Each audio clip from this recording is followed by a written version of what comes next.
Computerized Start is brought to you by my awesome patrons on Patreon, and by your tips and memberships on Ko-fi. These and other channel supporters make my live streams possible. You too can become a channel supporter with tiers starting at just $1. And as always, thank you for all your support, including sharing, chatting, liking, and subscribing. Now roll that famous logo animation!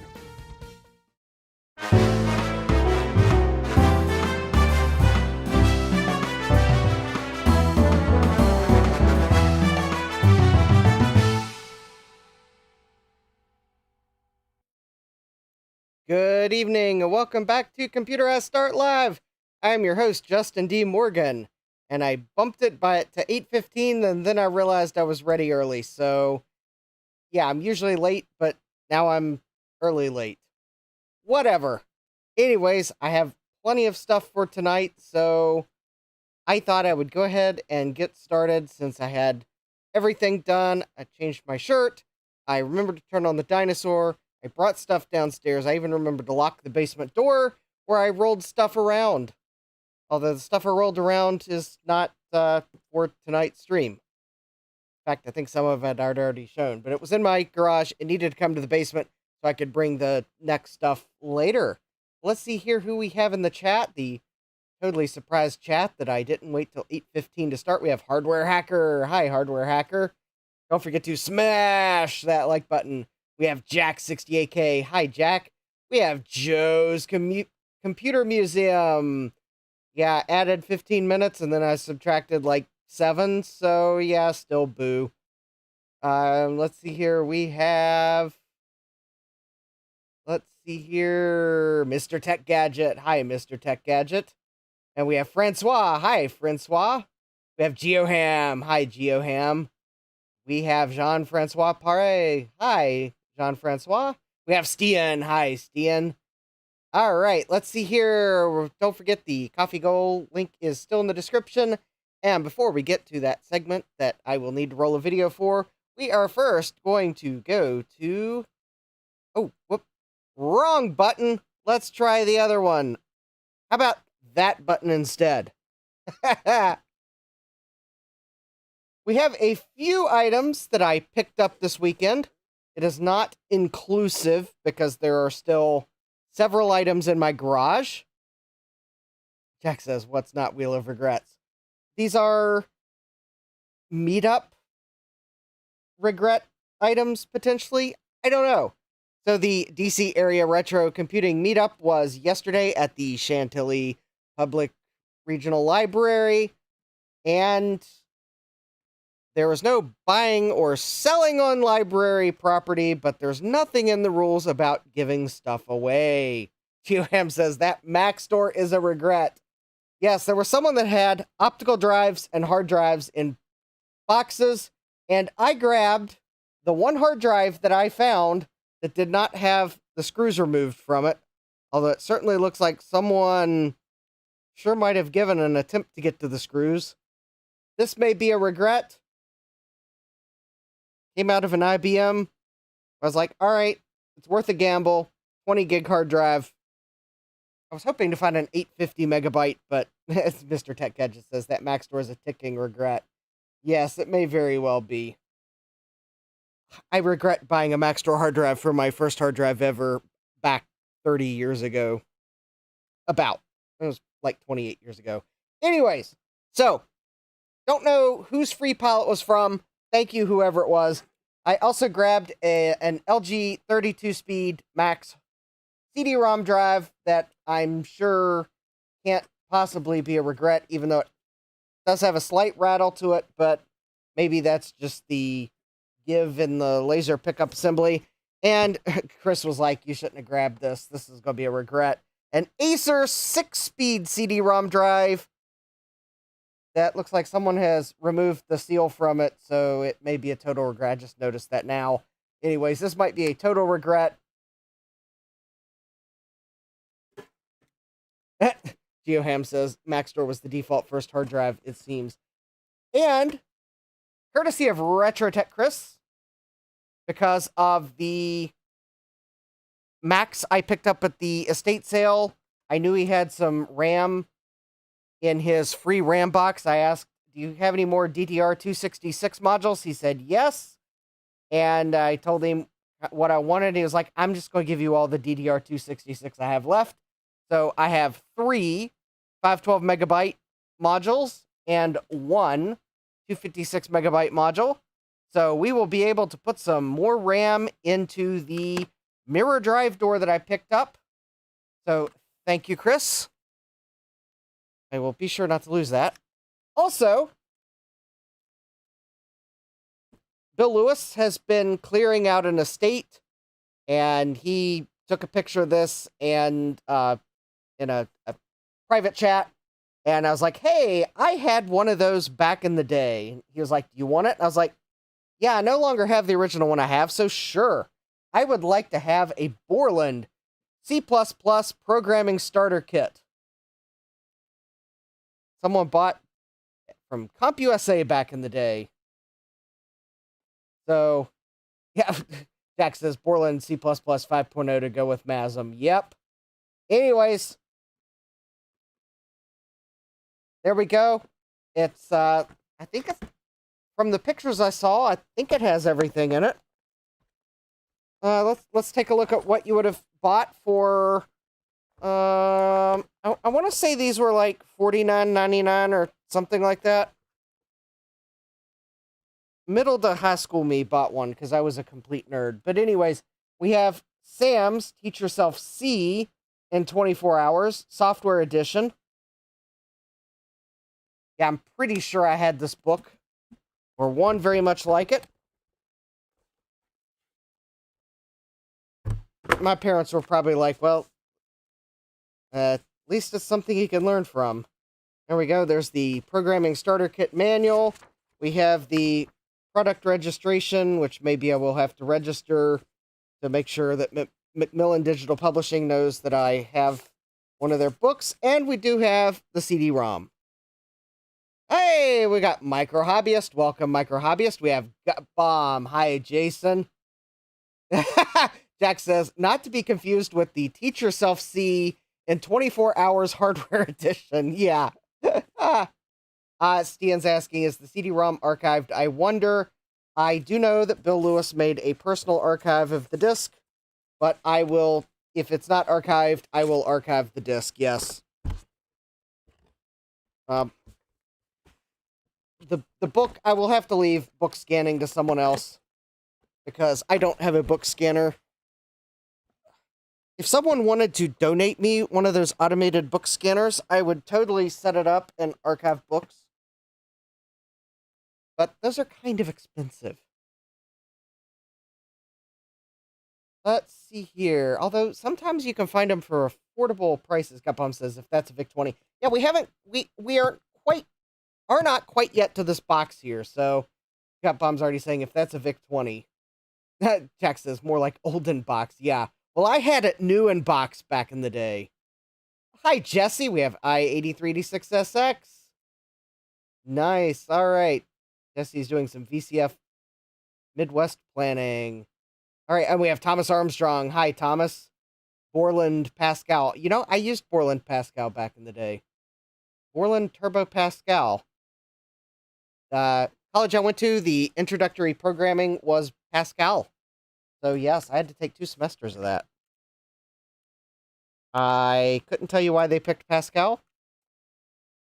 I do know that the college I went to was big on education degrees, and the teachers actually had to take the Programming 101. So that might have had something to do with why they were using Pascal and not something like C or Java. Well, okay, I wouldn't have expected my college to have gotten on the Java bandwagon just yet, but the fact that the teachers had to take Programming 101 is probably why Pascal was being used. Now, majors in the department had to take Programming 102 as well. But anyway, yeah, Stian says, oh, Jack says, I learned Pascal in a computer science class in high school. Stian says, in the original Mac toolbox and Lisa Programmer Workshop were all Pascal-based. Actually, our college had a Next box, but I don't know that anyone ever used it. And I don't know whatever happened to it. But anyways, so whoever put the optical drives and the hard drive in the free pile, thank you. Thank you to Bill for the C++ programming box. And thank you to Chris for the DDR266 RAM, which will go in one of my Macs. And actually, I did tell Chris it was going in a Mac. So he didn't like, cool. Anyways, I think now it's probably about time for the following. Ladies and gentlemen, it's time for our favorite segment, Wheel of Regrets. Here's your host, Justin D. Morgan. Hey, who comes up with these titles anyway?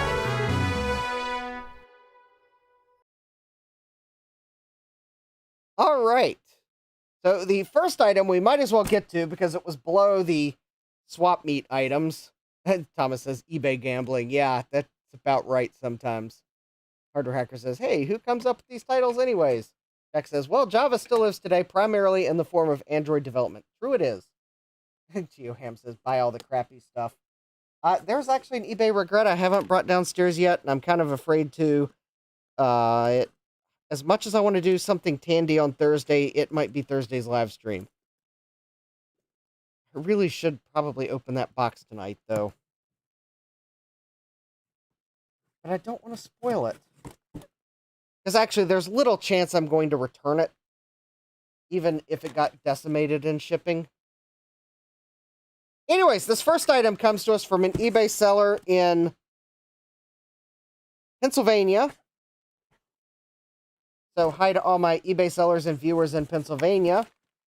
And this item is, all right. Well, it is kind of VIC-20 motherboard shaped. All right. And this is one of my more questionable purchases. This might give away something that's in my garage, which I will have to thank Bill Lewis for it, and I'm probably crazy for even buying this, but I found one of these on eBay, and before I even got the system from Bill Lewis, I bought it on eBay. Buy it now because the seller only wanted $23 for it. And Jack says, dude, you got a Dell. Yes. And this is totally giving away something that's in my garage. And I can't really help it because Hardware Hacker says, tell me why. Because the one that I got from Bill Lewis is battery bombed. Although it does appear as if the battery contacts on this... Oh, it does appear as if this one has some... This one does have a bit of corrosion on the board too, which I will probably have to repair, but not nearly as bad as the one I got from Bill Lewis. Do I have a photo? Let me see if I got a photo of it. Let's see here.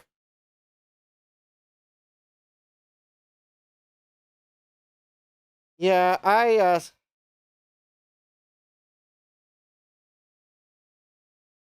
initially said I wanted it because I wanted to practice repair techniques on the case, and then oh, you know, actually, let me do a save as. Let me save this to... Oh. Alright, let me actually save the files. Oh. Nope, actually I need to save this to a different place that I can actually get to right now. So bear with me one moment. I will show you a picture of the motherboard in the system that this goes to that I might actually... Stian says, congratulations on your Dell VIC 2086 motherboard. I am probably crazy for buying this, but...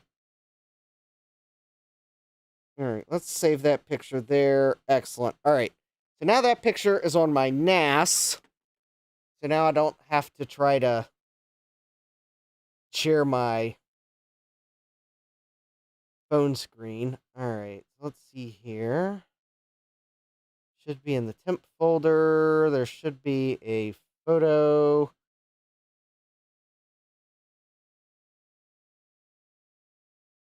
So this is a photo that Bill Lewis took of the carnage in the Dell that is in my garage that I wanted it to try to practice repairing corrosion on cases. And then I found this board on eBay. So, brace yourselves in 3, 2, 1. Oh, wrong one. There we go. I need a GoPro socket. Yeah, this is the why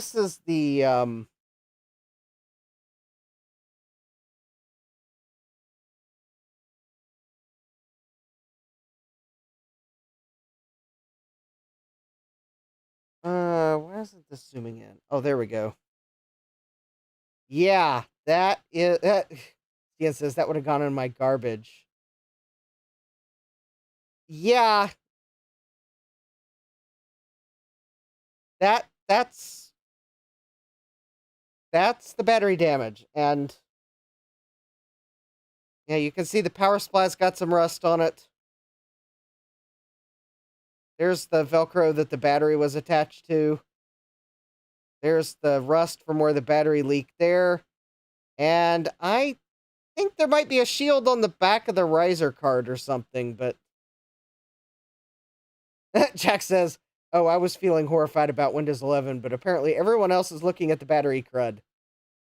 Theoham says, sometimes your judgment is questionable. Francois says, is that a Rayovac? All those I found didn't seem to leak. Well, this one leaked. It leaked bad. I don't know what the battery is. I think Bill Lewis removed it. Stian says garbage. French pronunciation. Anyways, I am crazy. So instead, I bought this logic board here.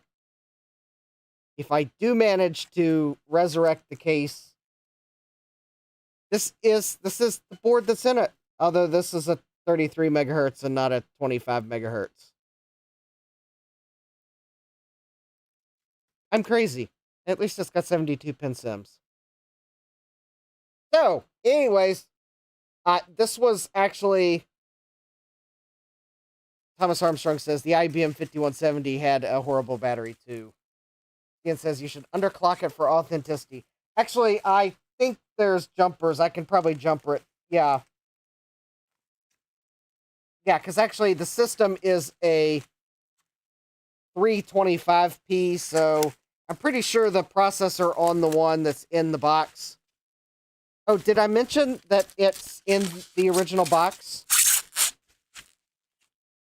That was a bonus learning that I didn't know about when I first told Bill that I wanted the case for rust repair practice. I didn't know it was in the original box. The regret here would seem to be the garbage Dell, not the VIC 2086 board. Yeah, Jack says, so that seems like a certain regret. Anyways, I'm probably crazy for buying that board, but the seller had lowered the price all the way down to like $23. So I'm not out much there. Moving along, this next item comes to us from an eBay seller in Michigan. So hi to all my eBay sellers and viewers in Michigan. No, this is not the eBay seller, the last eBay seller from Michigan. Just as a turbo switch, yeah.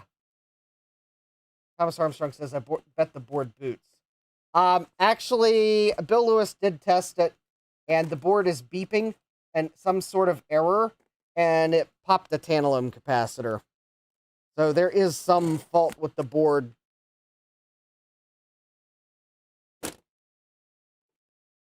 Anyways, this did not come from that other eBay seller in Michigan, which last stream I didn't really want to admit to the name of that other seller because they had an item on their web store that I really wanted to try to buy, but I was going to have to wait. Well, it sold, so no. I forget the name of the seller now. Anyways, this is the other common seller in Michigan that I seem to find stuff from. If anyone's wondering what I was trying to keep on the down low, it was the dual 533 megahertz processor for a G4 Power Mac. Because I actually had one of those dual 533 systems back in the day. And by golly, if I couldn't find the actual system, I wanted the processor so I could turn a digital audio into the correct frequency. But yeah, we have 8 tested sims. Yeah, it looks like I've got 4 and 4. So we have 8 megabyte EDO sims. Hardware Hacker says, oops, sorry, Justin, just kidding, it wasn't me. Yeah, good one. Anyways, yeah. I got these because I have a computer that needed some EDO sims of a smallish size. Because given the cache I'm going to install in it, it'll only cache 32 megabytes of RAM. But, not to be undersold, we also have another item from a different eBay seller in Michigan, and yes, this is the one you all probably thought it was. Because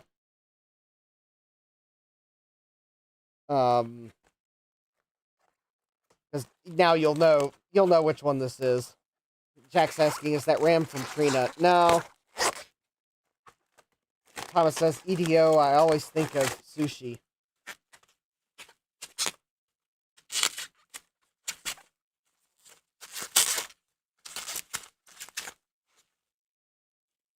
Yeah, this is the one from the eBay seller that I wanted to get that dual 533 processor from, but yeah, more case screws. All right, let's move along.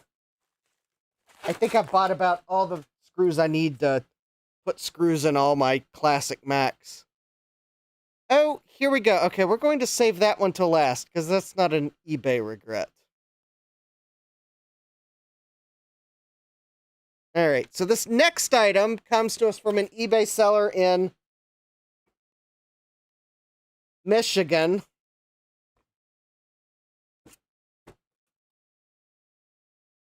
Apparently, we have a little Michigan streak here. And this is actually a completely different seller. Jack says, Justin's receiving department must be busy. Oh, looky here. We have priority mail packing. It's always the best. Oh, and they even use the adhesive, so I can't reuse it.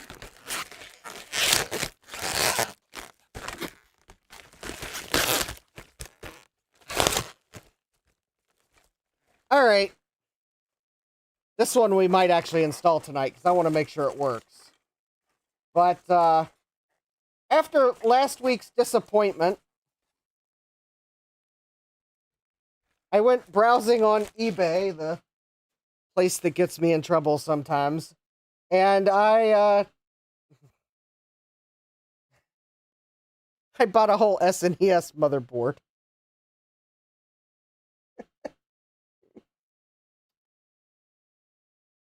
Yeah, we may actually test this.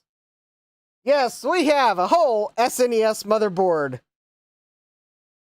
The eagle-eyed among you, though, might notice, if you remember from last time, that this is not the same revision board that originally came in my SNES. This is an SNS CPU RGBtoHDMI motherboard, which, as I've read online, has the most reliable versions of the CPU and PPU on it. Jesse says, expect nothing and you won't be disappointed. Yep. Where's the rest of it? The rest of the SNES is over to my left in a box of disappointment from where I tried to replace the PPU-1 on the original motherboard in that SNES. And like a dummy, I removed PPU-2 because I didn't look at the text closely enough. I ripped traces in the process. And then when I put a PPU-2 back on the board, I blew the polyfuse. So Thomas Armstrong's asking why no heat sinks. You would have to ask Nintendo why there's no heat sinks. Although this is an SNES, not a N64. Jack says, mistakes were made, yes. Yes, mistakes were made last week, and I browsed eBay in a moment of weakness and ended up with a whole new motherboard. Although I think if I did my research correctly, this one also might have the best audio quality of them, short of the one-chip ones. So we might actually install this and try it, because I spent enough on it, and it's allegedly tested that it's going back if it doesn't work. Thomas Armstrong says, Raspberry Pi heatsinks make CPUs happy. All right, this next item, I believe, comes to us from an eBay seller in Texas. Bet you thought I was going to say Michigan. However, I am not totally sure this is an eBay purchase.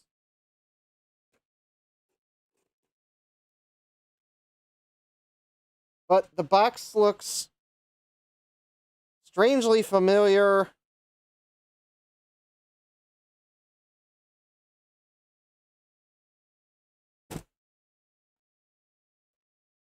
Although it's an Amazon box, so I mean, I don't think it matters where in the US you buy something from Amazon. They're probably currently using Thursday Night Football tape on everything. All right, so I am going to double check that this actually is what I think it is. Oh, no, I'm not going to easily. All right. Okay, it is at least a circuit board. So, all right. Jack says, Amazon doesn't use clear packing tape, though. Yeah. Okay, I've double-checked. This isn't from Amazon. I've only bought one thing from Amazon that was packed like this. And that's because it came from a third-party seller. All right, we have... Help is going to be needed to 3D print a replacement bracket. But we have... Oh, that's interesting.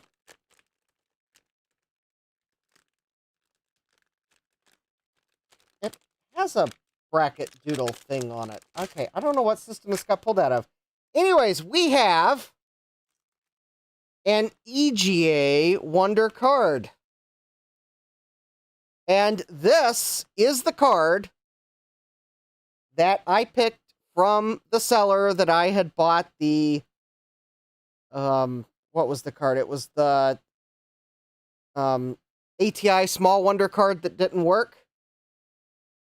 So I picked, of the cards they had on their eBay store, because they said they'd exchange it for an eBay store, I picked the EGA Wonder, even though it doesn't have a bracket. So kind of some 3D printed help would be nice to make a new bracket for it. The RCA jacks, I think one's for composite video, and I think the other is not useful. I don't know what it was for. Yeah, this was to replace the weird text card. So it looks like I'm going to be pulling out a motherboard to test video cards as well, because I want to make sure this works. Although, so I would like to thank the seller. It took them a couple days to actually put it in the mail after I sent them the card back. But anyways, hopefully it works. And hopefully I can get a replacement bracket made for it. But it is an EGA card. So I'm still looking for an ATI Small Wonder card that has the internal video connectors on it, because I do not want to steal the Small Wonder card from my Emerson PC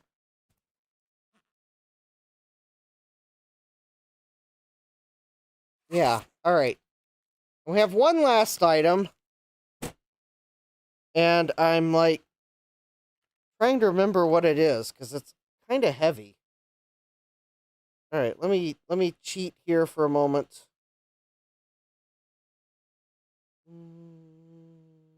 Oh, okay. I know what this is. I know what it is.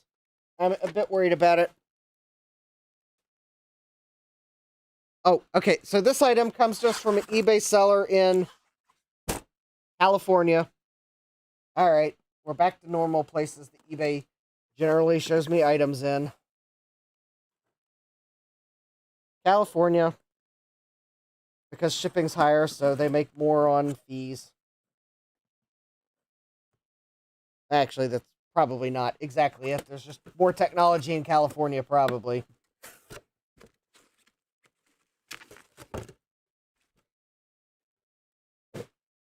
All right. Okay, at least they double boxed this item. Okay, this is one of my...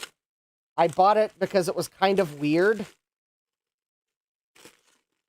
Not because I really needed it, and I have no idea what system I'm going to put it in.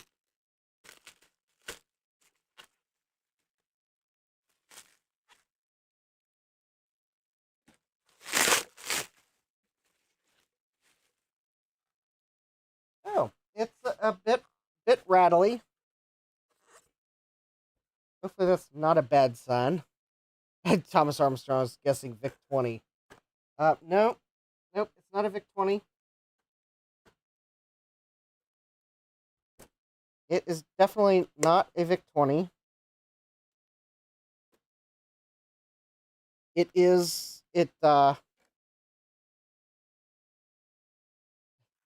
Harder hackers guessing CD-ROM. Well, it is CD-ROM sized.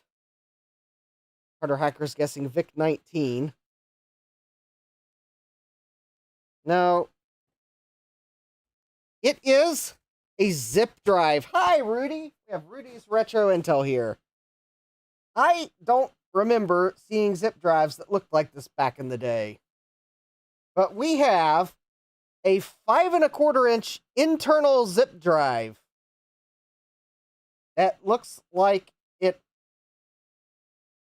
could have been an external drive.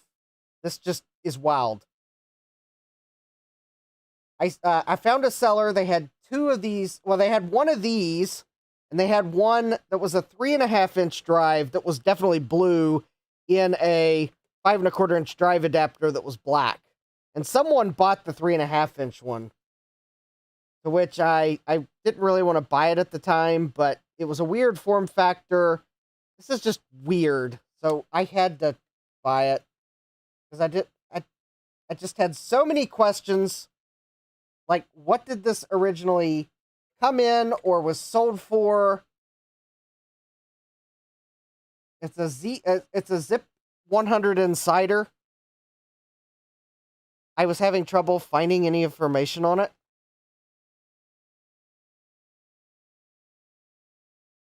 So there's the information. Thomas Armstrong says it looks like a Dell Zip, but I don't know that this was Dell because it's got a blue faceplate. Some of the Mac clones. Yeah, I guess, but normally they came in beige. This is like blue. That's the weird part. But it is scuzzy. I mean, could have totally gone in a Mac clone. Could have totally gone in a PC. Somewhere, I think the seller might have suggested it was for Amiga, but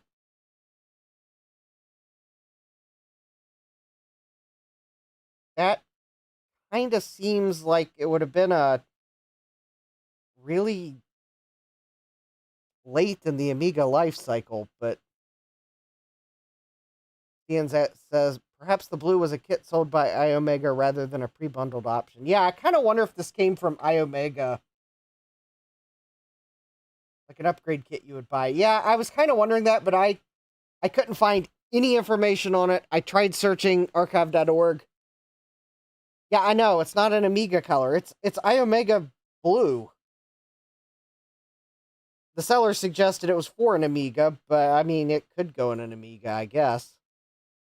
Anyways, yeah, it's just weird.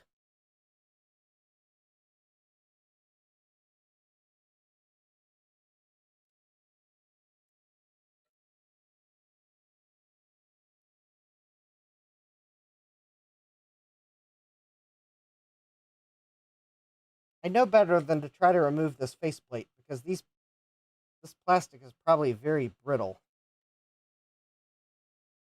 I mean, it almost looks like the mechanism.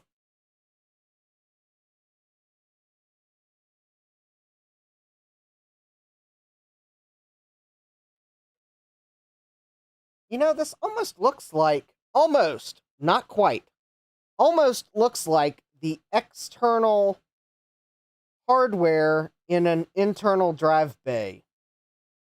But the only problem is, I don't, because this looks like it's about a 25 pin connector here. Well, and unless,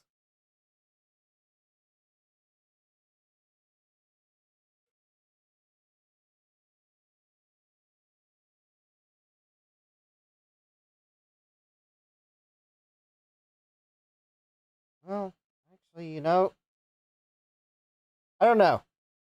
It's weird because I think one of these,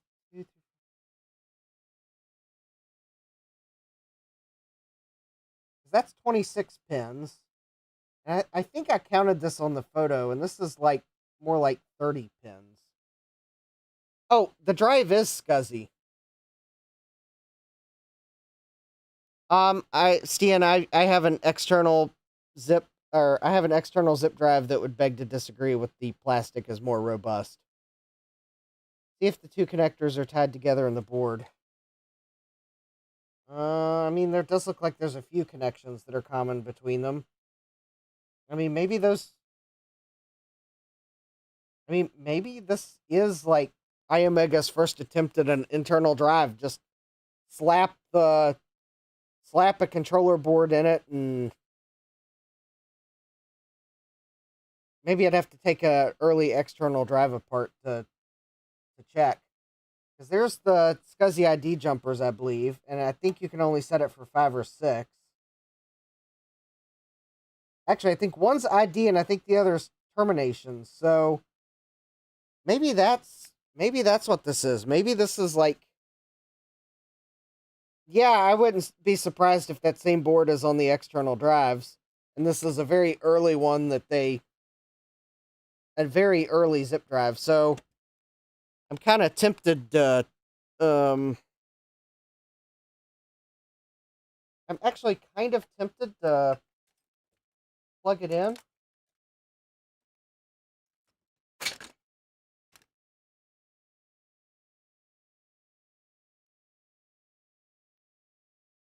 All right, so let's see here. I think this probably... Oh, I don't think this is plugged into power. All right.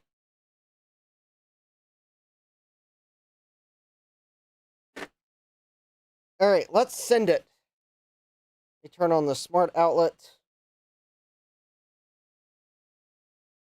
Even though it's not plugged into a computer, it should power up at least in 3, 2... Oh, wait a minute. No, I can't. Oh, hold on. This power adapter is not plugged into a smart outlet. I gotta actually roll over the bubble wrap that has found its way behind my chair and plug in the power adapter. So 3, 2, 1.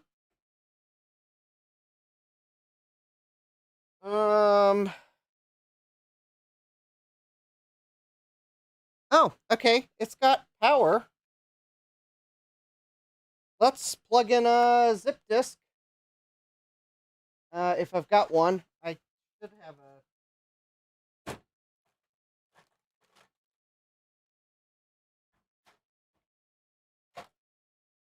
think I've got a zip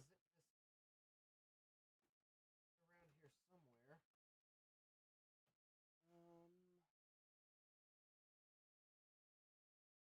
Here we go. I don't know what's on this one, but... All right, let's insert it.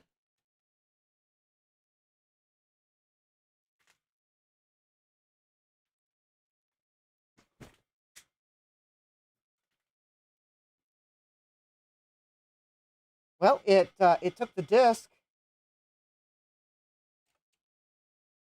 and it ejected it, and I didn't hear multiple clicks.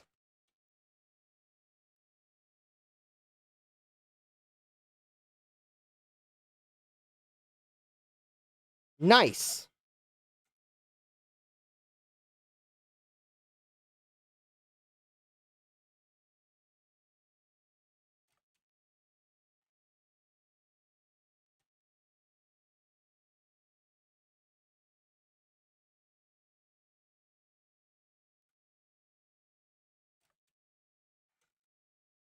All right. I think it works, or at least it doesn't have click of death. I'll phrase it that way. Because if it had click of death, it would have clicked multiple times. It is fairly quiet. It'll probably be better once it's in a case. But yeah, there we go. A weird zip drive. Very weird. All right, so let's see here. I know you all probably want to see me suffer through figuring out where the broken trace is on an SE30, but I at least want to know how much regret.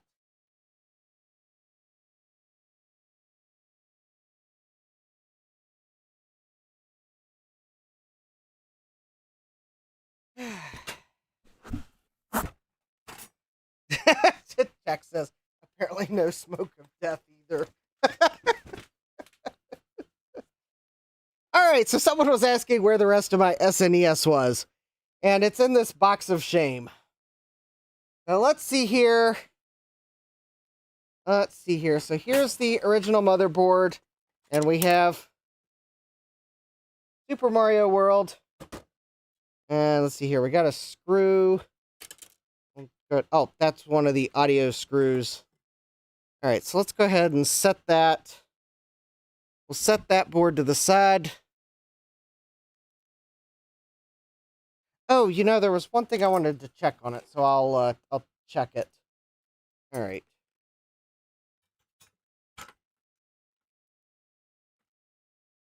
All right, so let me.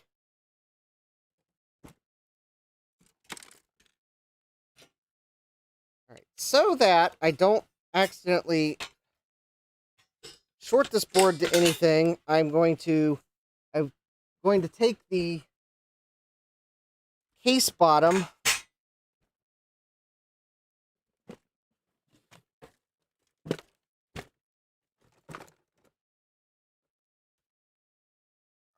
all right. Well, apparently I decided that twisting all the cables was a good idea, so well, I guess I'll have to deal with that tonight. All right, let me set this somewhere where I won't. Oh, you know, I just realized I so much wanted to know how much of a regret this SNES motherboard was. I didn't realize there was one last regret item. I'm just trying to set this box somewhere where I won't lose the screws. So this last item, which did not come from eBay. Oh, thank you, Hardware Hacker. An extra $5 for my project. Yeep. All right. Thank you for that. All right, so this last item comes to us from Console 5. You're probably wondering, why in the world is my Console 5 order a regret? And you'll probably know where this is headed. So let's see what I ordered from Console 5, shall we?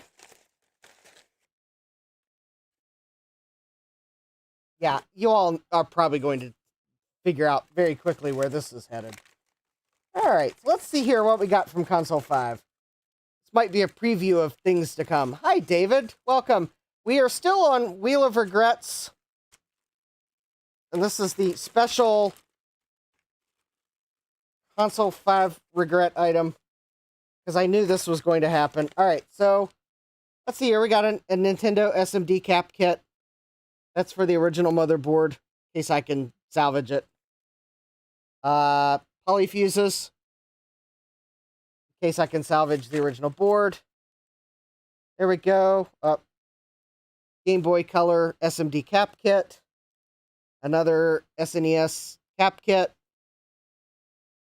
another SNES cap kit. I might have ordered one too many. Oh, that was N64 and 2 SNES. Okay. PlayStation cap kit. PlayStation cap kit. There we go. PlayStation power supply cap kit. PlayStation power supply cap kit. PlayStation power supply cap kit. PlayStation cap kit. And last but not least, Game Boy Color battery contacts. Yep, that is everything I ordered. But, of course, as is usual, when I lose something and can't find it, all I have to do is place the order with Console 5, and then, lo and behold, the ones I couldn't find show up.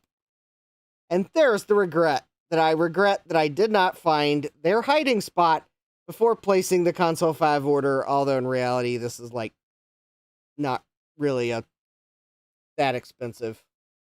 But yeah, I found the ones I couldn't find last week. Where were they hiding? They were hiding in the Console 5 box that I had put on the top shelf of the shelf over there because I was trying to get to something and put it on the top shelf and then forgot I put it there. So anyways, yeah. So nothing against... So has nothing to do with Console 5 and everything to do with, of course, I would find it after placing the order. So the regret is just simply in I did not completely look everywhere on the shelf that I might have put the kits before ordering. So yeah, that regret's on me. All right, so we are going to... Alright, so I am going to put the motherboard on the shield, and I'm fairly sure this should fit, because I think all the motherboards had the same spacing.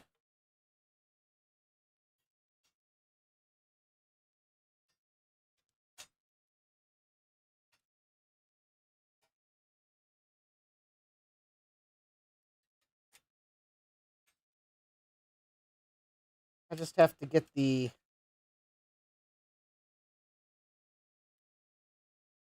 shield around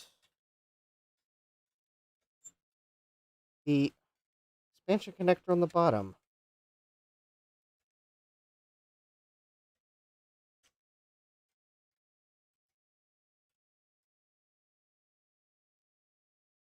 All right. Any day now.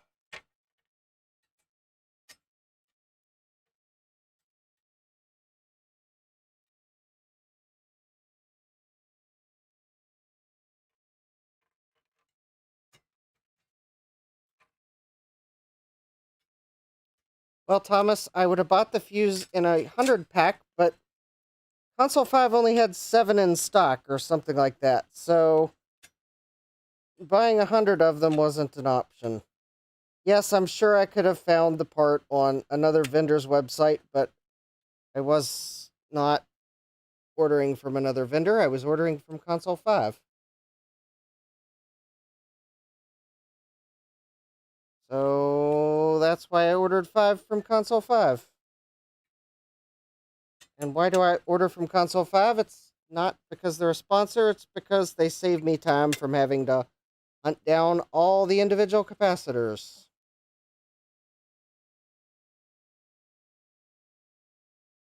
Alright.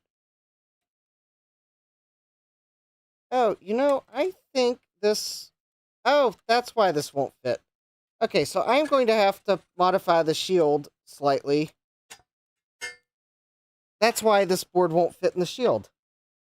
It's because it doesn't fit in the shield.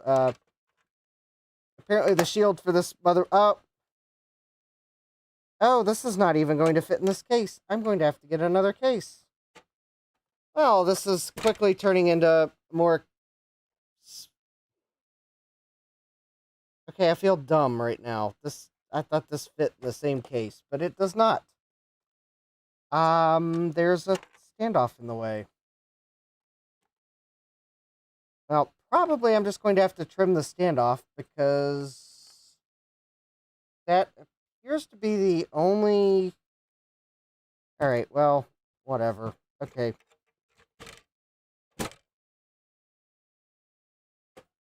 I'll make it fit later. Alright, so let's put the game cartridge in. Let me detangle. Alright, let me plug the controller ports in.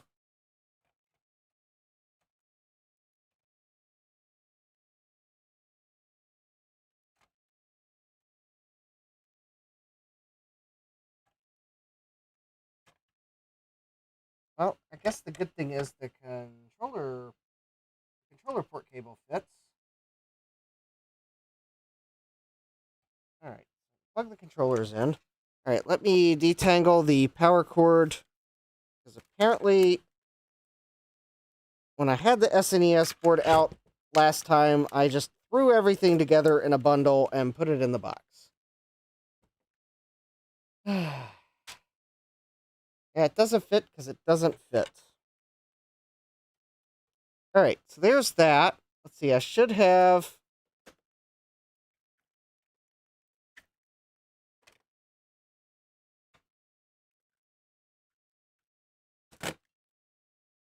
Alright, I got a controller. Got the power adapter, which I'll have to plug in. We don't need the RF adapter. Alright, I believe I have a Nintendo AV cable. Alright, I did not intend to drop that, but it should be fine. Nintendo stuff is well built. Alright, where's the AV cable? Hold please while I hunt for the AV cable. Let's see, that's not it.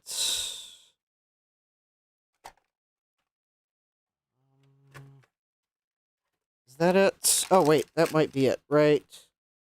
No, that is not the AV cable I'm looking for. Neither is that one. It's... There it is. Found it. Alright.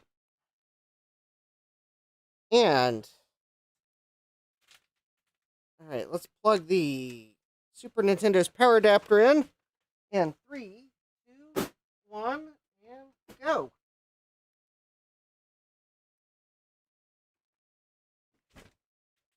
Alright. And let's go ahead and turn the console on. There we go, we got a red light. And let's see here, I'm probably going to have to change inputs because I believe I'm on VGA right now. And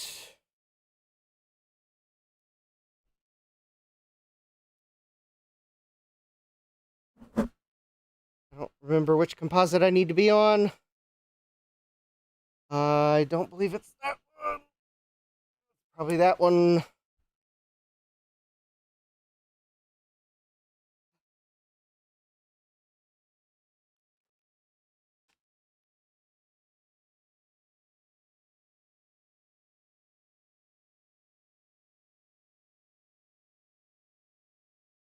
Oh, wow.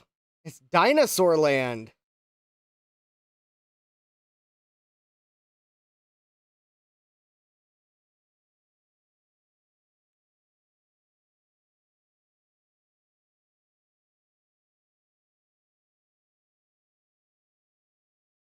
There is no sound because I have no sound capture.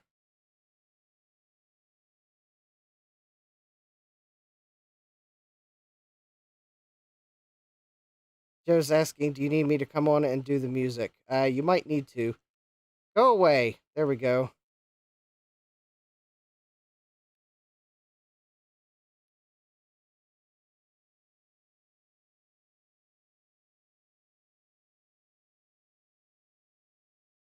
That...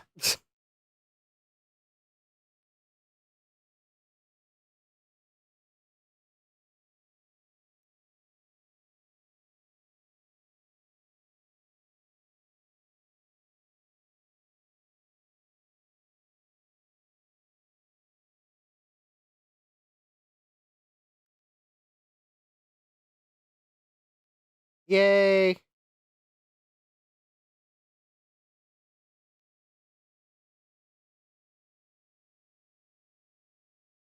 don't know how we get the Yoshi coin.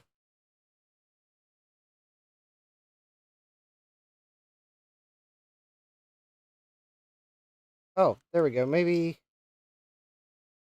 Ah!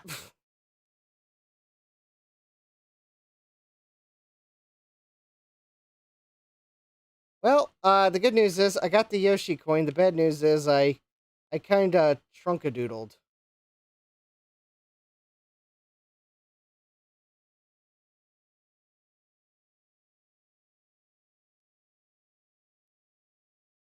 Alright, I dare say this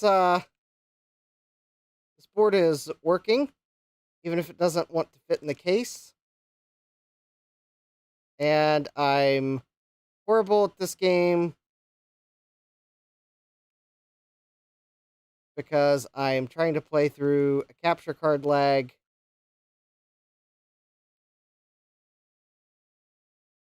Anyways, Chris says, oh, hi, Retrotech Chris. Chris says, this game is a classic. Well, through the magic of eBay, I have bought a replacement motherboard that works.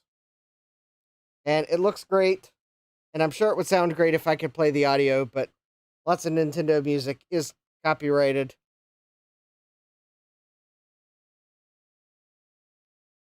Chris says, sorry I didn't hang out more yesterday. I was pretty beat. Yeah, you, oh.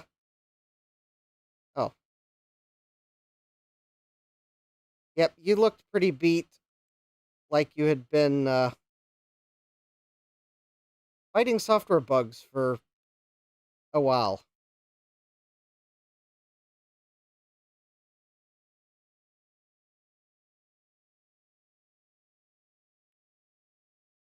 Oh, we have Yoshi. Come on.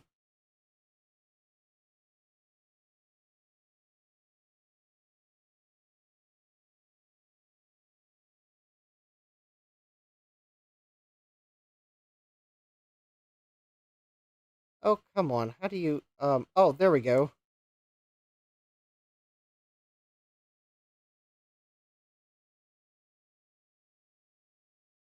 Ah, whatever. All right. Enough of the Super Nintendo. This was just a test of this board from Wheel of Regrets, and it looks like it works. So there we go. I will... Just as I remember how excited I was to play this game for the first time. Well, I will be able to enjoy it. I don't think I played it back in the day. I mean, I might have. I had some friends in college that had a Super Nintendo, so... Anyways, alright, so the replacement motherboard I bought on eBay works. So it is an eBay win. I just will have to figure out how to fit the motherboard in the case. Probably nothing a Dremel can't.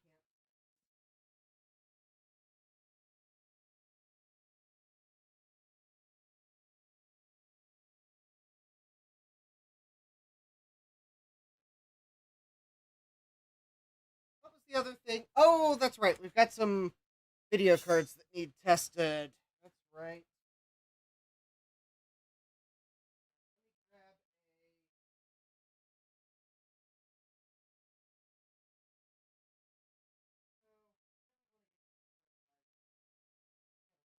video cards sometime.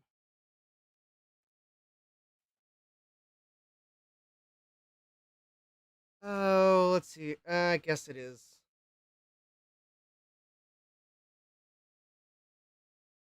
All right, let me find a motherboard, or yeah, a motherboard that we can test some EGA cards in.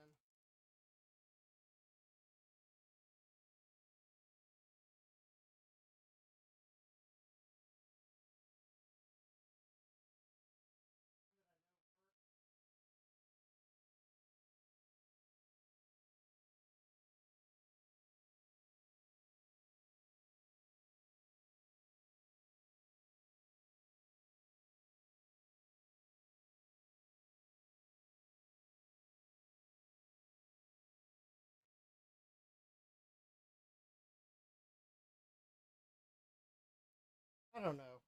I don't want to get to the...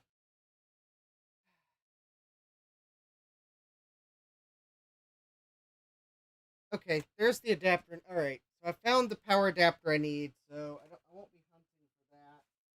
All right.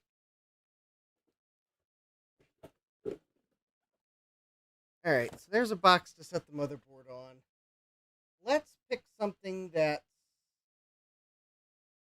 maybe not going to be the slowest thing in the world.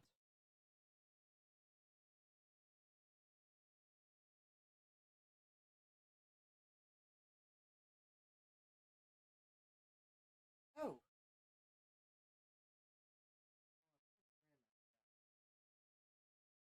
Oh, but actually that board. Here we go. I got a board that can be fairly speedy.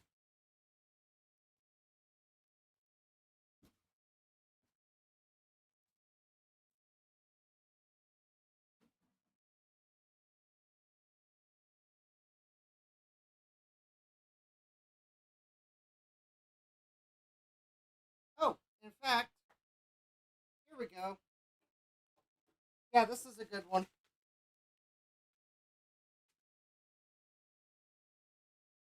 This is a good one. This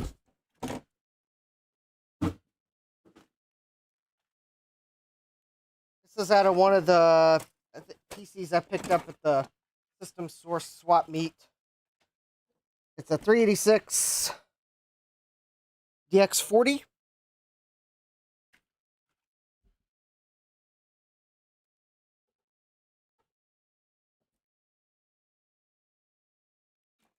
With no RAM in it.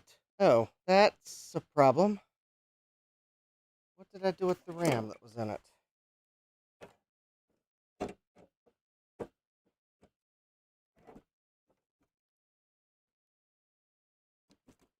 Alright, so I pulled the Trident card that came with it out. I'm fairly sure I used the RAM to test something else, and then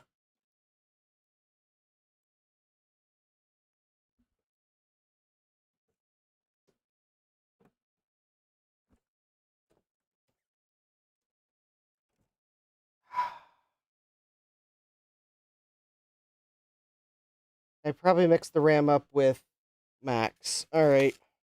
Alright. I should have some 30-pin sims here. Alright, well, while I look for the 30-pin sims, I'm going to eat my fireball from console 5.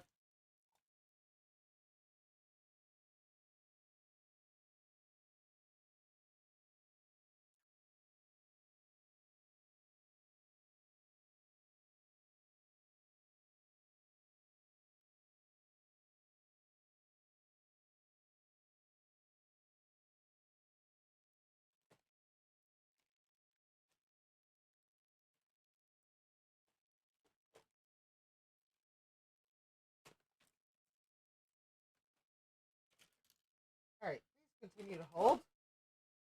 The next available 30-pin sims will be with us shortly. As soon as I can figure out what I did with the RAM.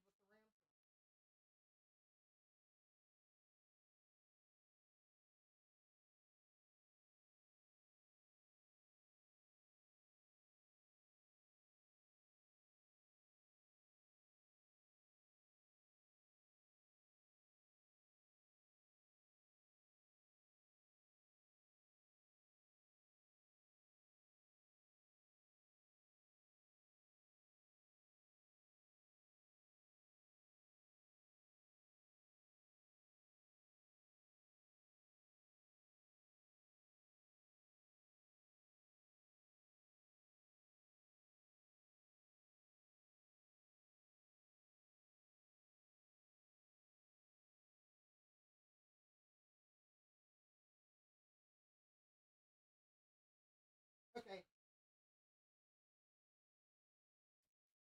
I'm pretty sure these 4 are actually from a Mac. Yes, we have a Trident card in this system. Pay no attention to the Trident card.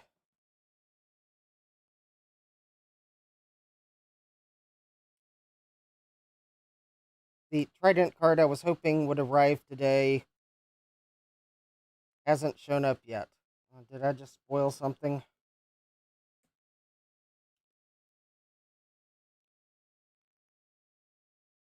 Alright. Power. RAM.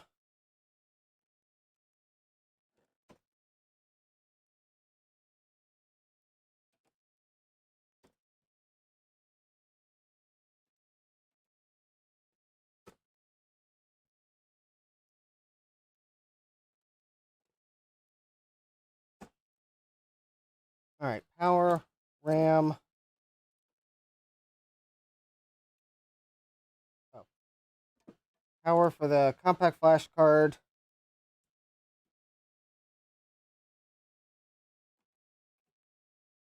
one's in here. 2 gigabyte. Alright.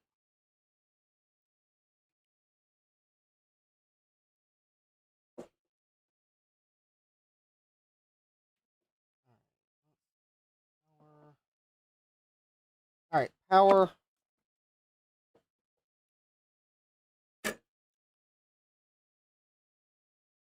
Alright, so let's first plug in the EGA card that I got the other day, which I haven't tested.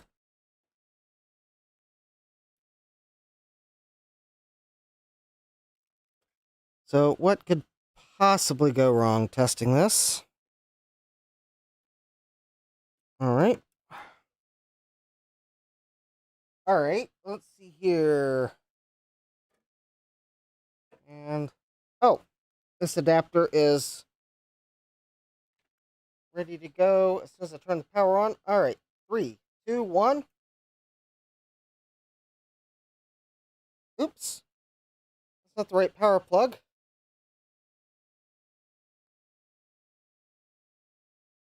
Well, that's also... Oh, please. Oh. Oh, there we go. That probably would help. Yep. I had it right the first time. There we go.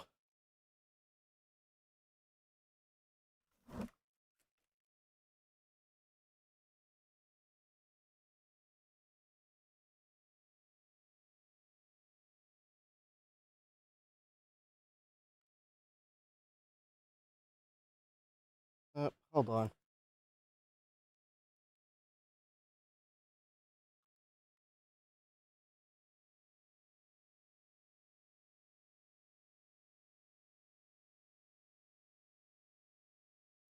Oh, alright, my RGB to HDMI is not cooperating. Hold, please.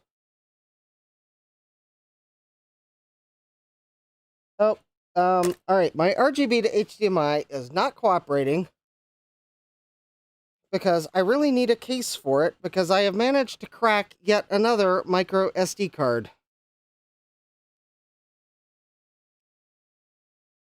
Alright, I'm going to have to write a new SD card.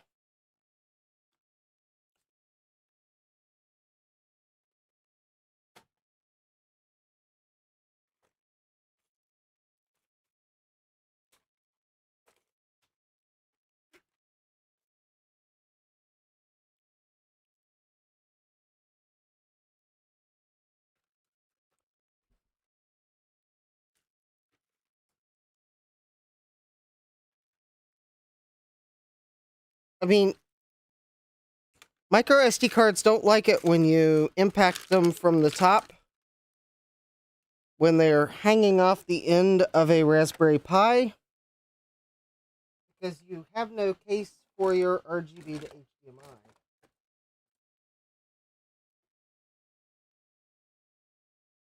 David Starbucks says, I need to get into 3D printer, regrets. I don't have the patience for drawing 3D models.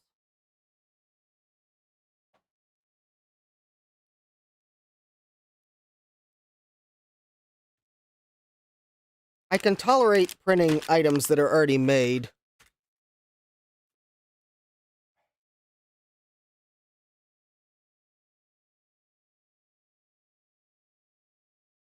Alright, I'm looking for... There we go.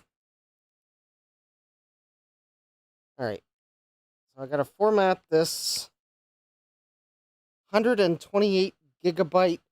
Okay, I really do not want to use that micro SD card in my RGB to HDMI because that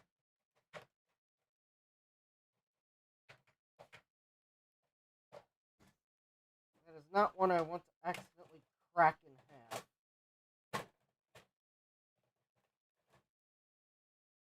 But I might have to because I may not have any more smaller micro SD cards.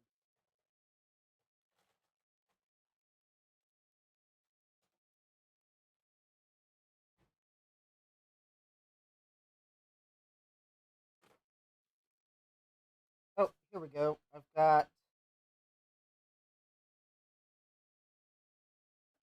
Here we go. I found a 4 gigabyte one. Oh, it's an 8 gigabyte. Alright, well...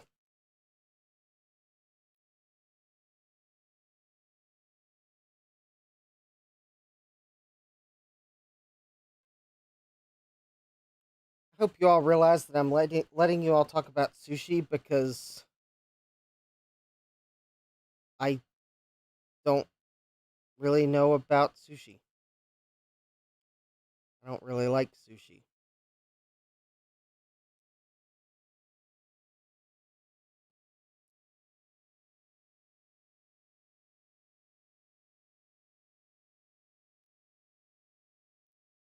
Alright, let's format this card.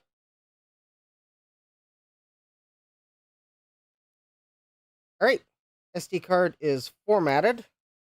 Now let me go grab the firmware for the RGB to HDMI.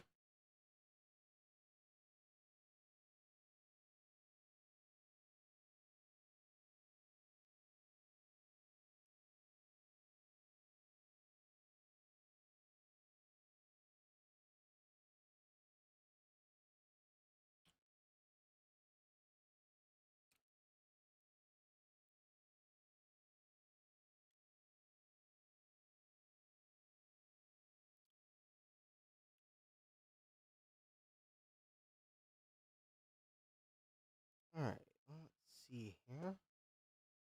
At least the installation's easy. I just have to download the firmware and extract it to the root of the SD card.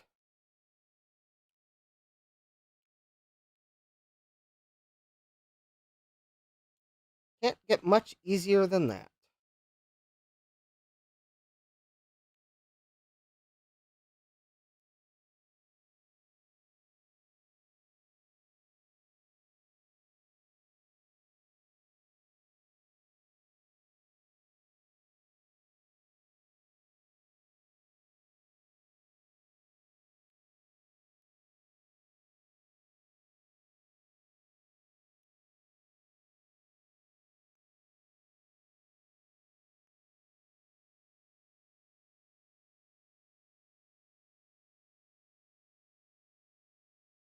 Alright, we're still extracting.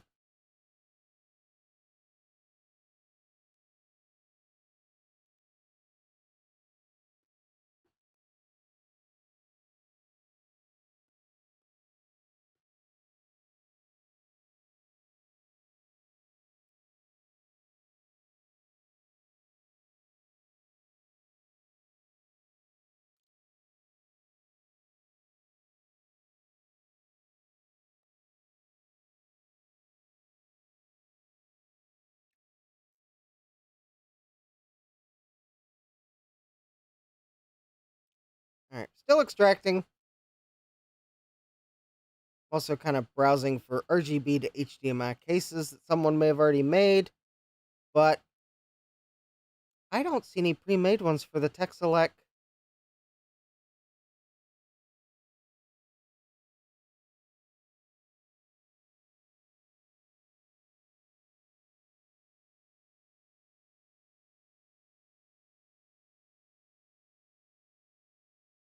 Oh, hold on.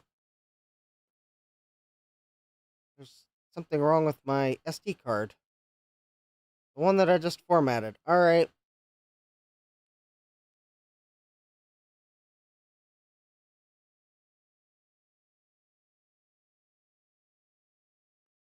Alright, fine. I'm going to do a complete format on it. I will extract the zip file to my computer, and then I will copy all the files.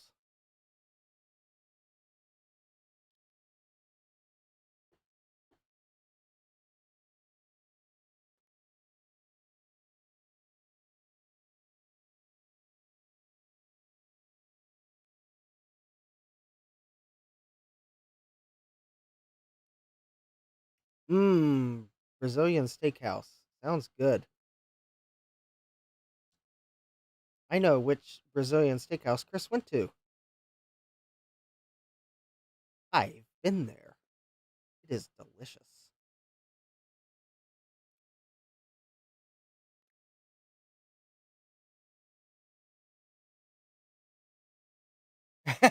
Yep.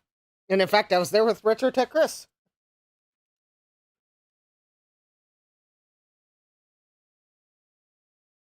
They had, like, Arby's says they have all the meats, but this place had all the meats.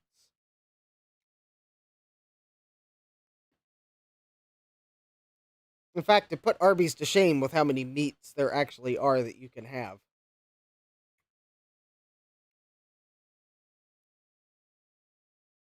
Yes, delicious red meats.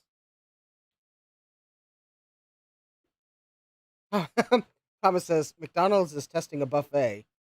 Yeah, Wendy's tried that once. McDonald's should ask Wendy's how that actually went. All right, we are still formatting the SD card. We're doing a complete format. David Starbucks says Arby's has all the meat that no one wants. Yeah. And misses the Wendy's salad bar.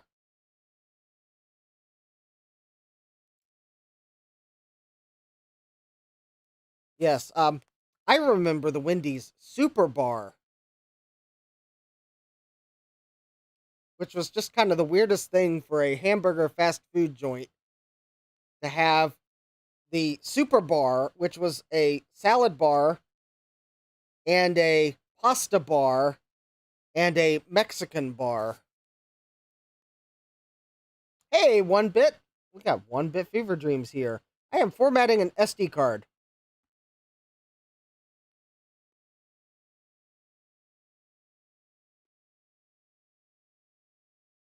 Hey, Sadmac, welcome. Sadmac says, I miss when McDonald's had salad, so I feel that.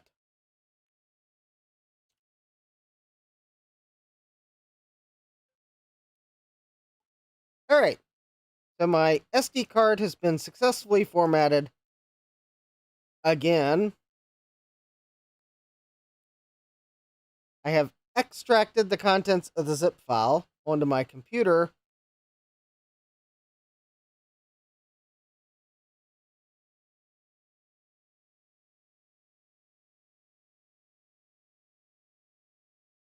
Okay, that's weird. Despite the fact that I just formatted the SD card, it seems to have data on it.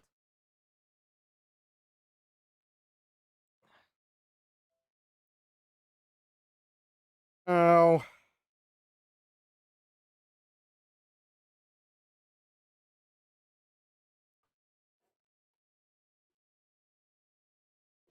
Hold on.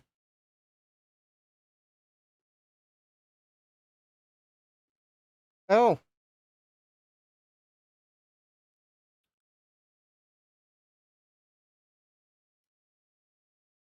Okay, that's weird. I know I formatted that card.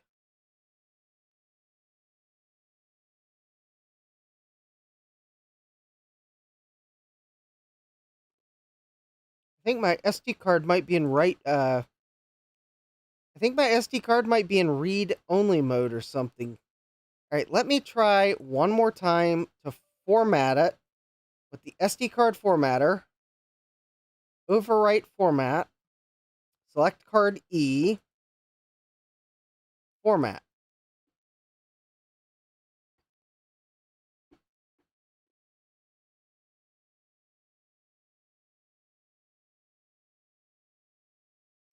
Yeah, it says that card may just be faulty. It might be, which would mean that I have one other card It is not my good 128 gigabyte card. And it's a 16 gigabyte card that might be good. All right, well, let's see. Hardware hacker for $1.99 super chat. Eep. Stop using SCSI Director to format the SD card. No, I'm using the actual SD card formatter utility from the SD consortium. Hey, Mike's Future Retro, welcome. Mike has another iMac G4 board, but it needs a total recap. I'm going to put it on the back of the fix shelf. I'm going to come back to it in November after I move. Too much work needed, and I have little time. Stian with the $5 super chat. Buy yourself another SD card. Yes, I'm going to have to. Thank you. Eep. Jack says, I've used that utility, and it's weird that it exists.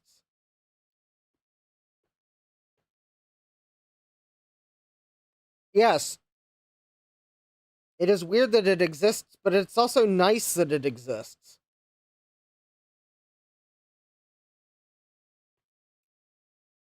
Because I've had it format cards that just get into some weird state. But, well, I guess this card might just be in a weird state that is unrecoverable.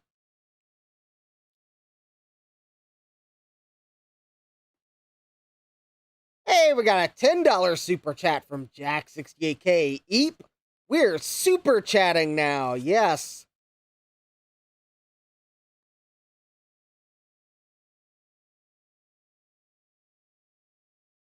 I can definitely get a new SD card. I can probably get a 3-pack of SD cards now. So I can crack 2 by accident and still have 1.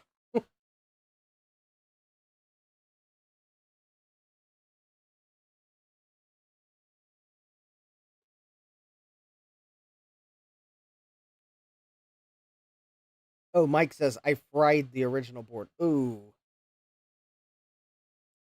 Alright. We're 95% of the way to the format. 96. 97. Ah, we have Hardware Hacker. The $1.99 super chat. Why, yes, we are, Jack68K. Eep. Alright. And Windows Explorer says that my card still has... Oh, wow. This card is, like, not erasing. Alright, before I declare this card bad, let me double check.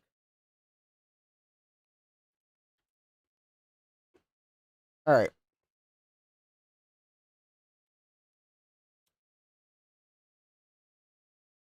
Utilities, no.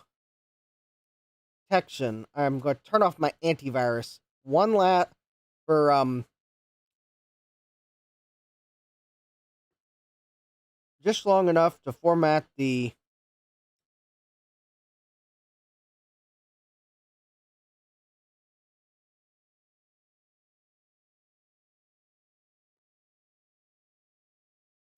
Alright.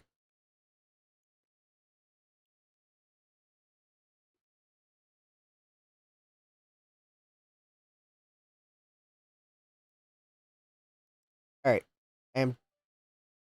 Okay, so I am, alright,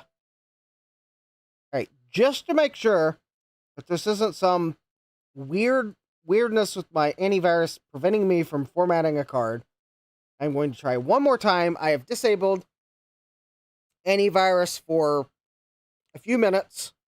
Told it to go ahead and kick back on.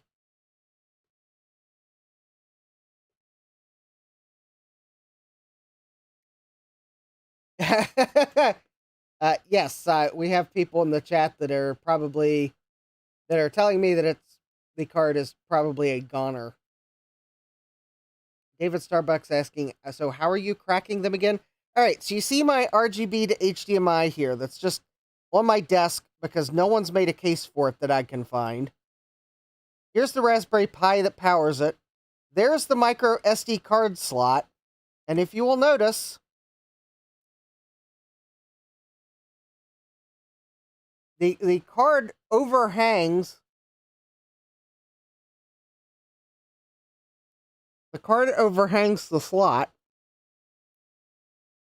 So if I manage to drop something in just the right spot of my bench and it hits here, it breaks the microSD card.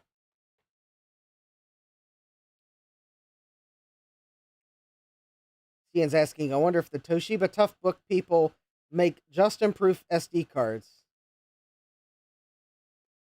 Mike says, a cap exploded and poof, poof, the magic smoke, and it took a bunch of components with it. What brand is this SD card? The chat needs to know what not to buy. All right, I'll look at the brand as soon as I pull it out.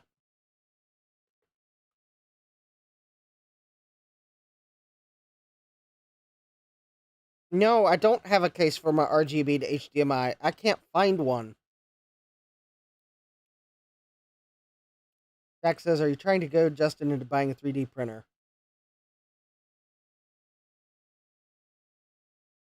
David says, so it's not possible to put your thingamadoodle somewhere safe and get longer cables. Well, no, because you have to use the 4 buttons to change settings while you're trying to use it. Which means I can't really put it somewhere safe and be able to reach the buttons. Because that's how dangerous I am. Because sometimes I think Danger is my middle name, but obviously it's DVD. Chris says, that's the little thing that is a hat on the pie, right? Yeah. Except I have the tech select one. So it's bigger than the standard RGB to HDMI. And no one makes a case. There is no case that I can find for this version of it. They're all for the smaller one. Alright, I have successfully formatted. This is not a problem I can fix tonight, unfortunately, because no one's made a case for it. And this SD card still will not format, therefore, it is...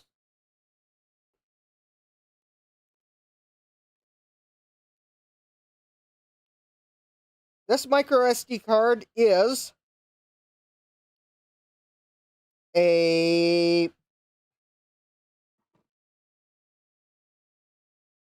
I cannot read the... I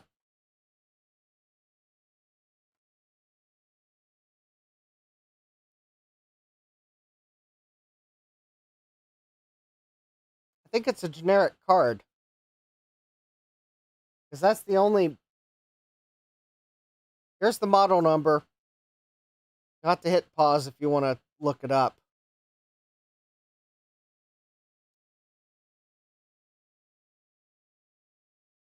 Because there's no brand on it. It's just a micro SD card, 8 gigabytes. I don't know where I got it. But anyways, yeah, this card will not format. So let me grab my paint pen. I will draw an X on it.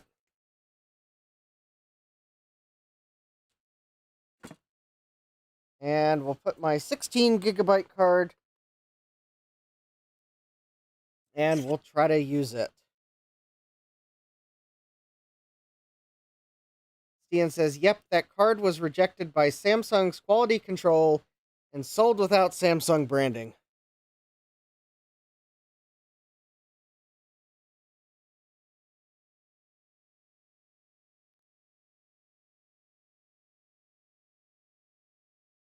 Alright, so... Oh, this has a blue SCSI image on it. Alright, let me copy... Alright, let me copy this blue SCSI image off. Oh. Oh, wait, I've already have this downloaded. Okay. Alright. So let me format this card. I will do a quick format.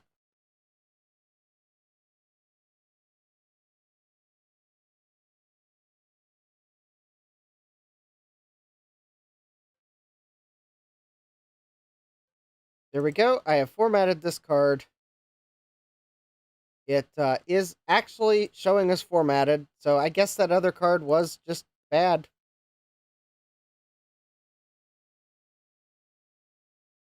Alright, so I've already extracted the firmware from the zip file.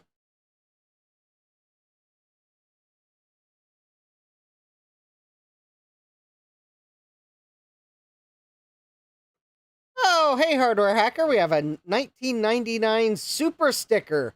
Yeep. Jesse says, I've had okay luck with Lexar cards of all brands.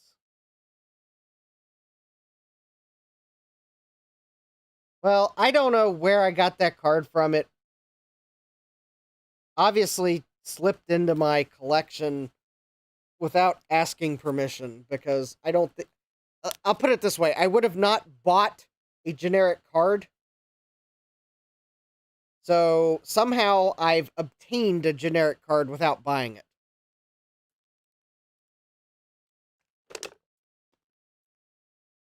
Which probably means it was in something that was given to me. Yeah, I've usually used the industrial cards, but I don't want to use this card in my RGB to HDMI, because I would be sad if I cracked this one. Plus, I'd really need it in a blue SCSI.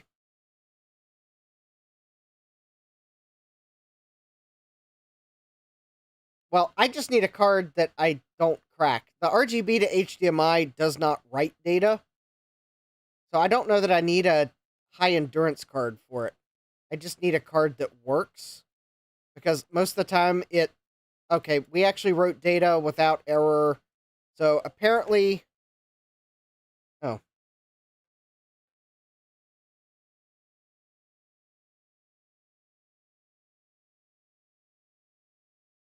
So apparently, that first card was just bad. Alright, so now, if I put this card in my RGB to HDMI, that if I could find a place to put it that was not in the danger zone, I would, but I have to be able to use the buttons to use it.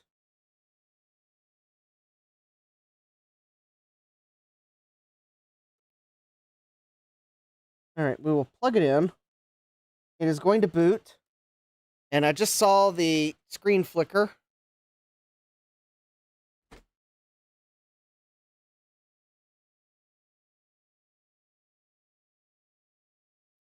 There we go. Profile Electron. Well, that is the wrong profile, because basically I got to bring up the menu. And we got to scroll until I find EGA. Honestly, maybe one of these days I will go through and remove the modes that I am highly likely to never use. But let me get a case for this first so I don't... No, Jack, my RGB to HDMI sits on my bench. My bench sometimes gets cluttered. If something either falls or gets dropped in the right spot, then it hits the edge of the microSD card, and the microSD card is not strong enough to sustain an accidental fall of something. So I'm not doing it on purpose, but it happens accidentally. I promise you, I'm not hitting him with the hammer. I want a case for this, but no one's made one, and I don't have the patience to draw a case.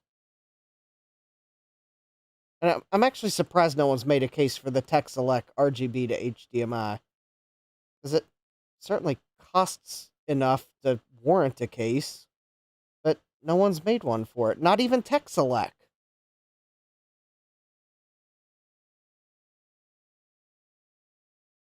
Which honestly seems like a miss, but...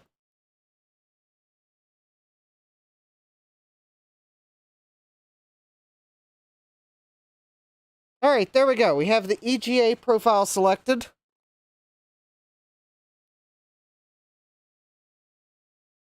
And quite honestly, I have a feeling this computer, even though it's powered up, is, well, let me hit the reset button here if I can find the, oh, there it is.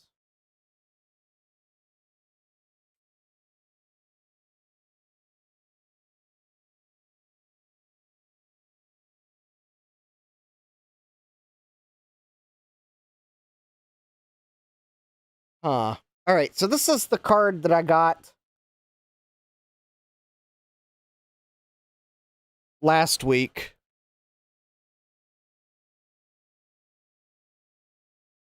And I don't see an image on it, although I guess I'm going to have to check the jumper settings. All right, so let's all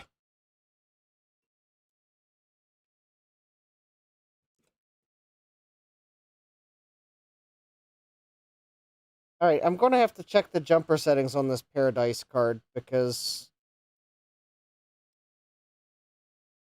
I didn't see anything on the RGB to HDMI. All right, let's try the card that came today.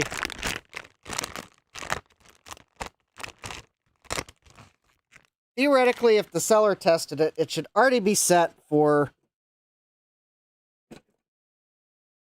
EGA mode. You know, it just dawned on me. All right.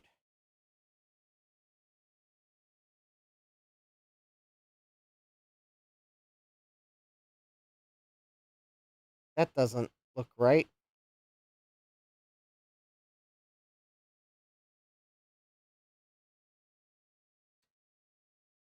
That doesn't look right at all.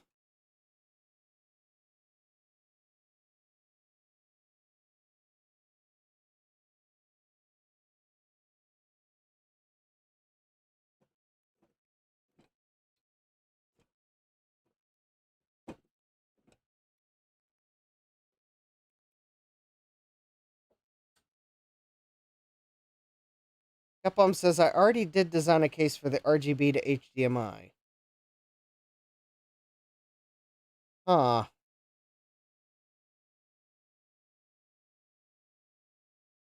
Not the tech select one, though. Well, that's the problem. I have the tech select one because I bought it a long time ago. No one's made a case for it. And I'm plugging in the Trident card to try to figure out if this motherboard's even working. Because I've plugged 2 EGA cards in, and nothing's happened. Alright, so I'm going to test it with the VGA card.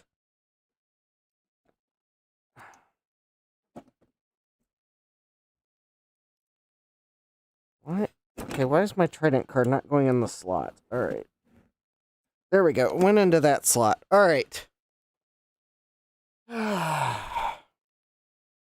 know, maybe someday I'll get to the IISi and won't feel obligated to stream tomorrow.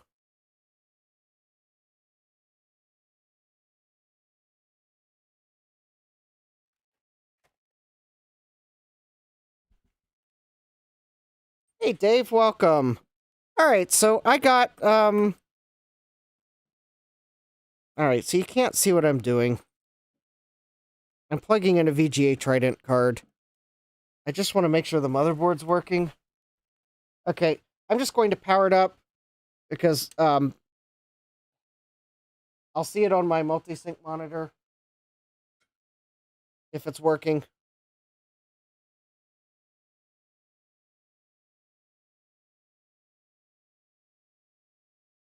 Or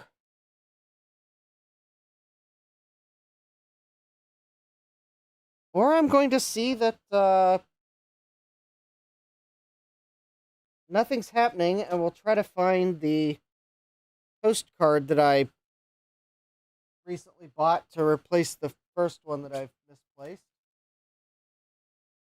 Because why buy one when you can buy a second one so that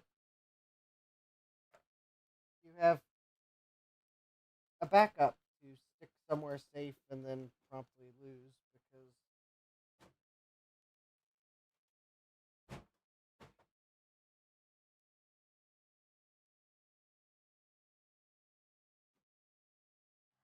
don't know what I did with it. All right. Yeah, I do not have video out on this motherboard. I sure thought it was working. But I don't have VGA out. All right, what? Hold on.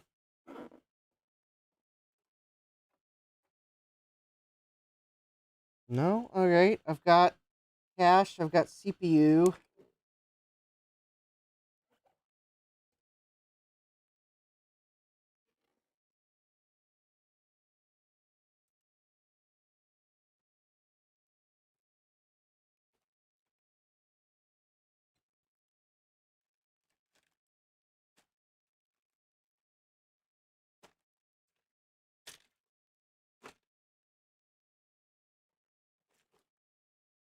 All right. I have no idea what I did with it.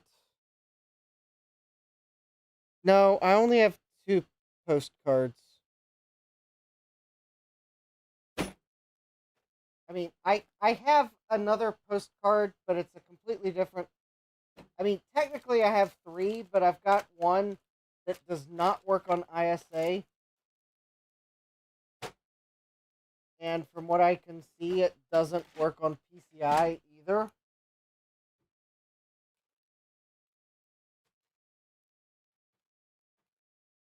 In fact, I'm actually not sure it actually works because I've never gotten it to show a postcode on any computer I've plugged it into.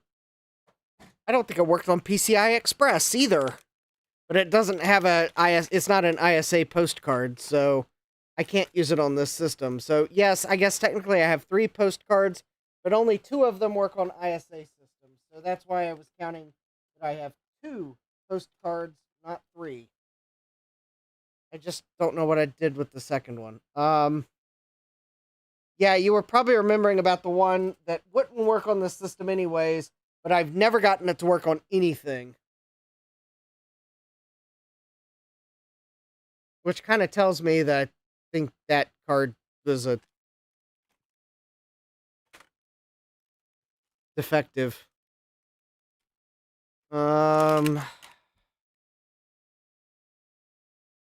right, I didn't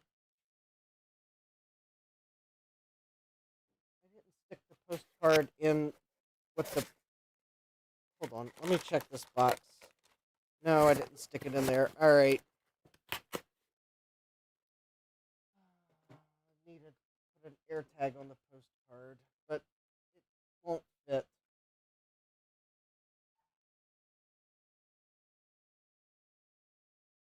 I seriously don't try to lose stuff, but sometimes it seems like I intentionally lose stuff.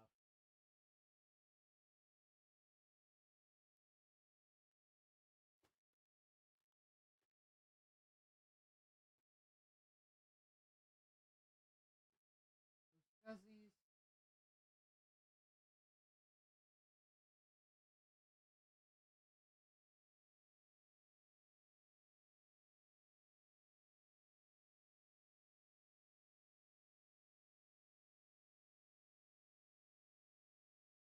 All right, I don't know what I did with it, but okay, I don't know why this computer is not booting. All I can figure is this RAM that I grabbed, either it's not seated or it just doesn't work with a PC.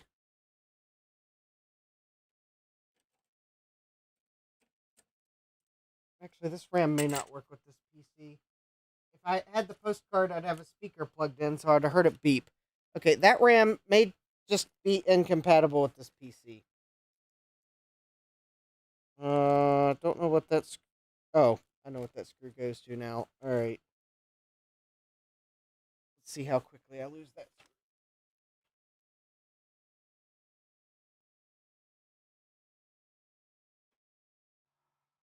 All right, I'm trying to find my box of RAM, which should be on my bench.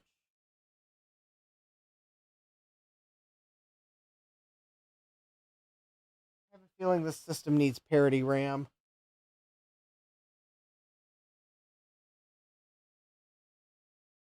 Okay. Hold, please. Let me see if I can find some parity RAM. I have a feeling this system needs parity RAM, at least until I can boot into it and turn off parity. That's probably why it's not working.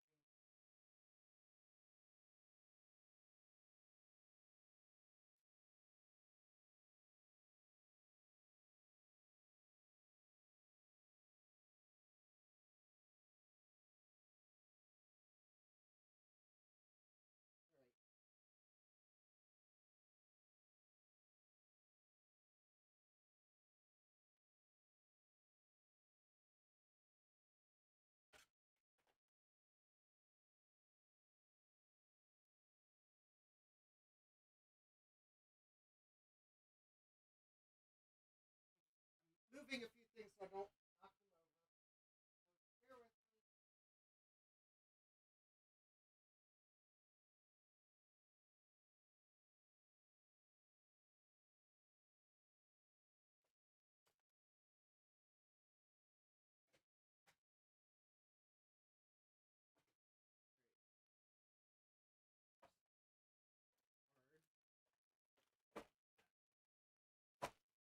Ah, there's the box I'm looking for.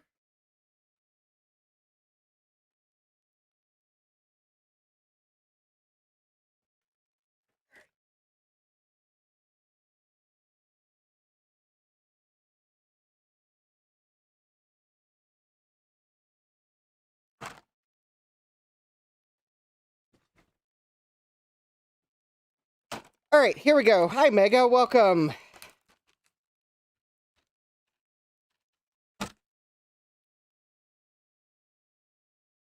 All right. Well, I was probably going to put some of this RAM in this board anyways. I think this board can take 4 megabyte sims.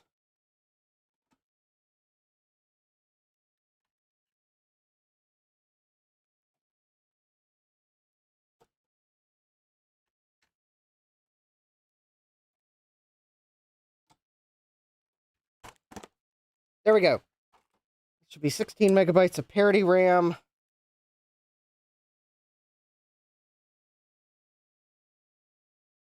All right, and there we go. You can't see it, but we have output on the Trident card. So, all right. I think the problem was I needed parity RAM, and I put non-parity RAM in it. All right, so let's... All right, so first EGA card. This is the one I got last week.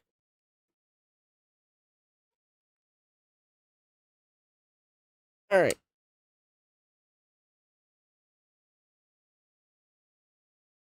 That's a good sign. Maybe.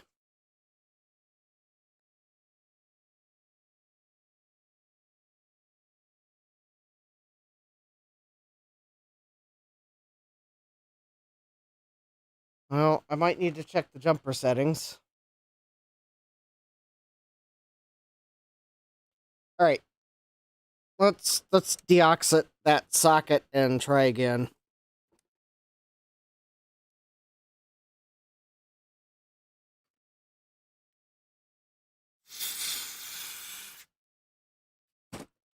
The EGA card might have corrosion on it. All right, so let's try this. All right.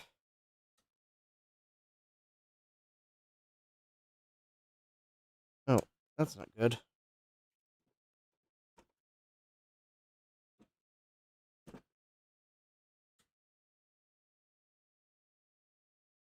Oh, all right.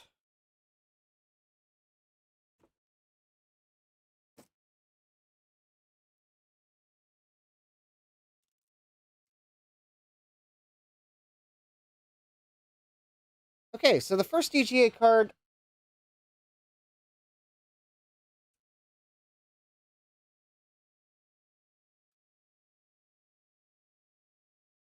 Oh, my motherboard has...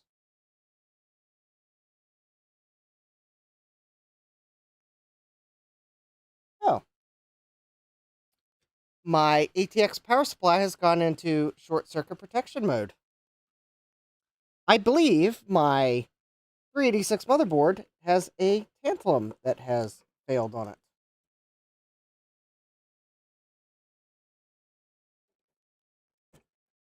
Because my ATX power supply will not power up now.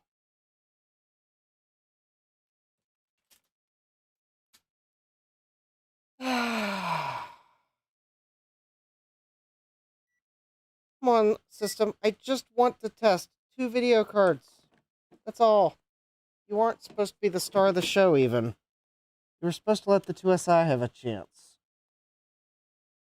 Alright. Alright. Not shorted. Nope, not that one. Not that one. Oh, wait.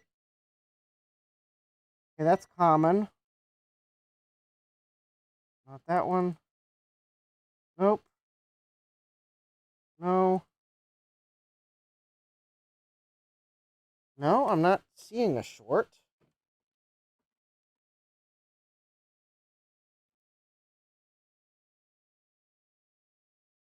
All right, let me check the power supply itself. No. No.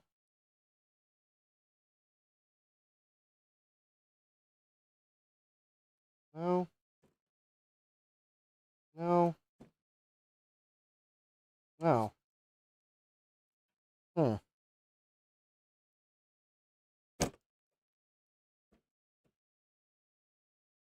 All right. Not seeing anything.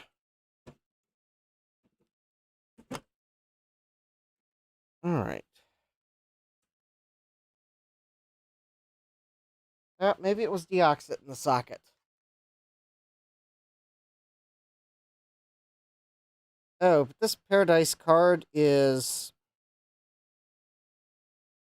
Nope, nothing through a tantalum. Oh, this Paradise card is not outputting video.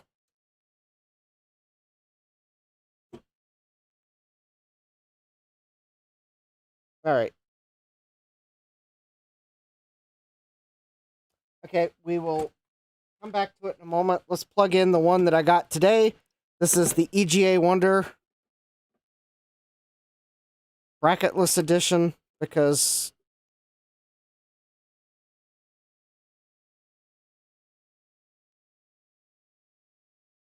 David Starbucks says, ironically, my browser just crashed. I think Justin's motherboard did it.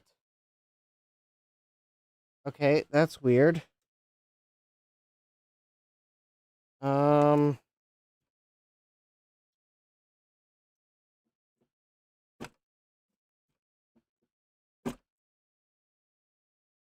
right, let me check again, because now my ATX power supply didn't want to power up. All right, do I have a short? All right, that's 116 ohms. Yeah, that's not shorted. Yeah, that's not shorted. Nope, we're fine there. All right. I think that's 12.3 ohms. That's not a dead short.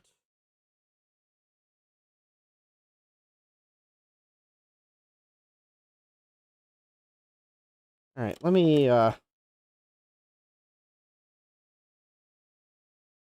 I got 11.4 ohms on the power supply side. Okay. All right. Probably fine. All right, let me...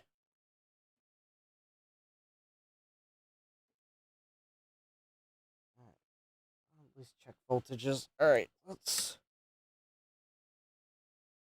There we go. Oh, and I got had a solid... Oh, there we go! The EGA Wonder card works. And I didn't plug in a keyboard. All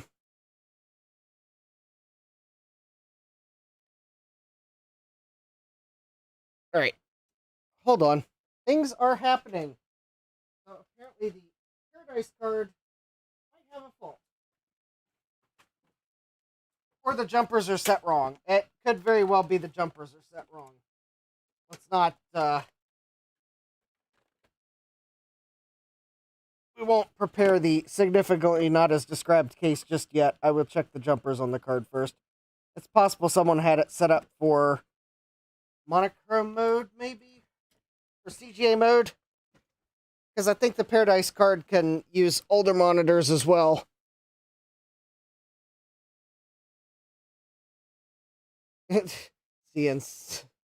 Lambasting the BIOS, no keyboard found, press F1 to continue. Yes. It is.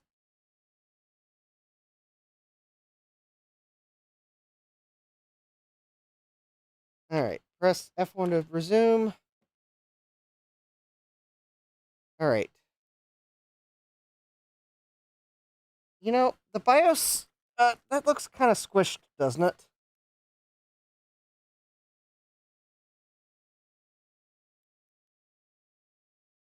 Oh, there we go. There we go. The one thing I don't like about the scaler, yes, it is a very colorful BIOS screen. You can change the color. F2, F3 keys. David Starbucks says, no computer found. Open a book.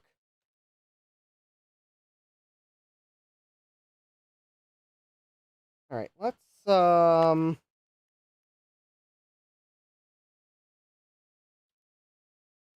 the BIOS defaults. Let's run the hard disk utility. No hard disk installed.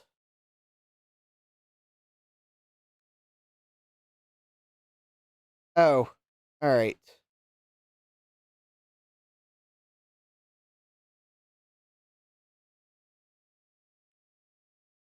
All right, so this is a 2 gigabyte card.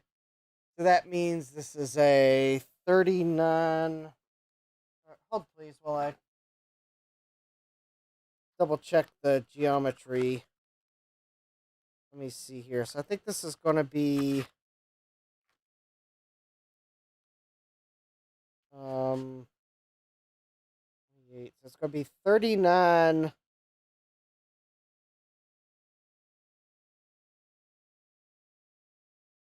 72. Actually, I think 3970 1663, I think is what it is. That's at least close enough.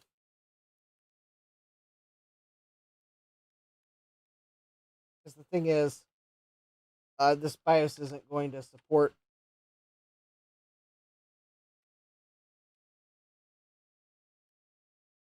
Yep, I think that looks right. All right. And let's write to CMOS and exit. All right, that should let it at least boot to DOS.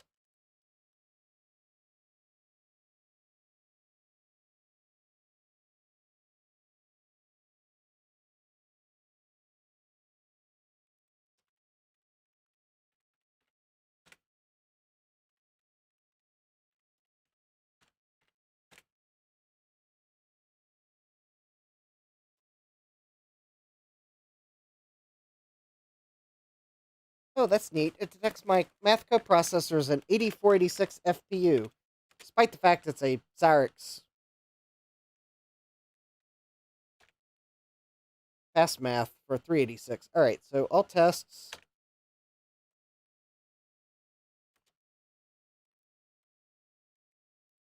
Yay! 262,144 bytes tested and passed.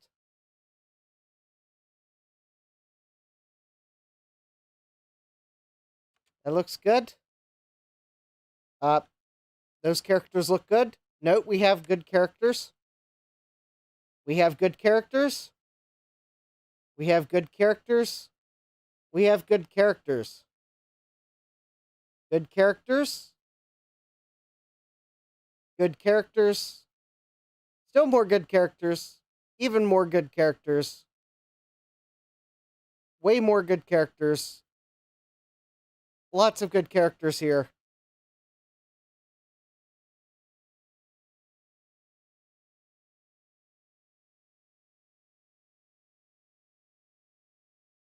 Yeah, we got good vibrations, that's for sure.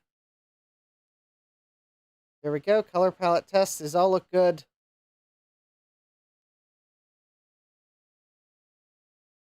Yeah, that looks good. All right. This video card gets a pass. I'll make sure to leave good feedback for the seller. Somehow I'll get a PCI or a card bracket for it. All right, so let's go to the Paradise card here real quick. Jack says this is a far cry from the garbled text video card.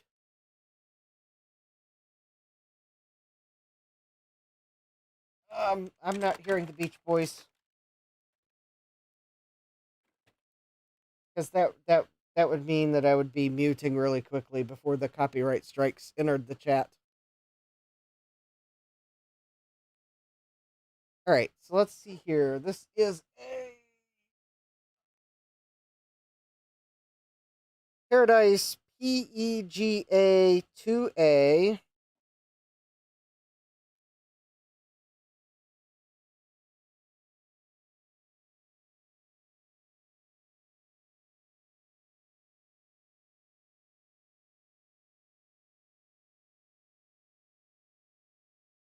All right, I think this is a Paradise Auto Switch EGA 480, maybe? All right, so for a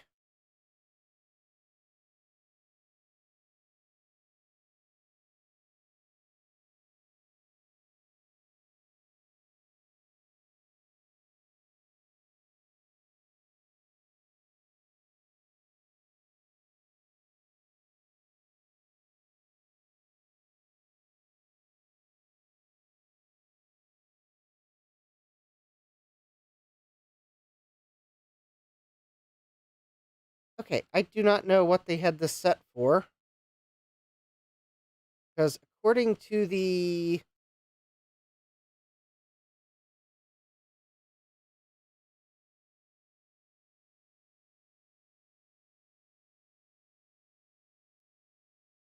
which one? Oh, wait a minute. Oh, okay, hold please. These are the wrong settings.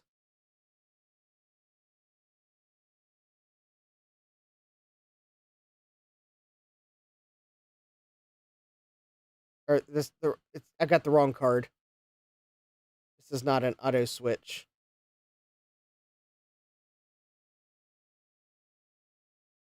All right, looking for the card now on the retro web.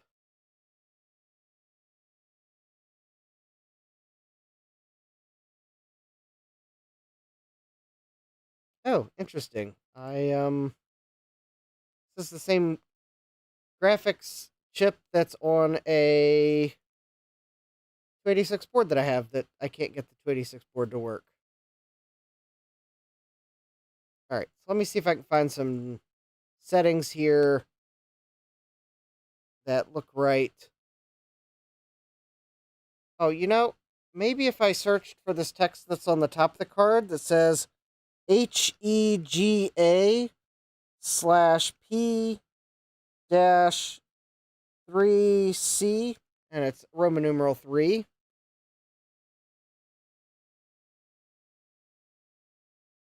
And I found a Vogon's post.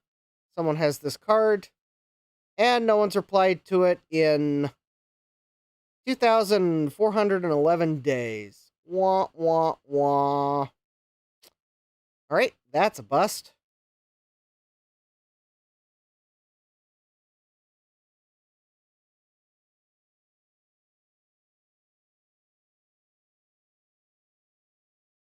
All right, I may take a guess at the switch settings.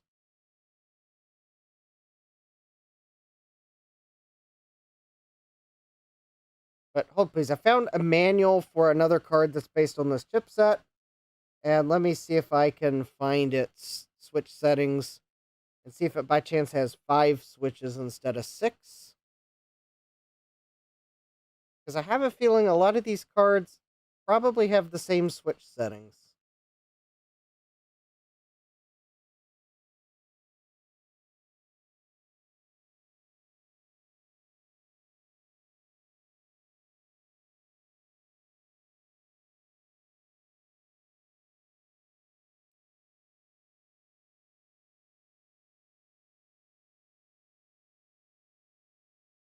So its original setting is on, off, off, off, off.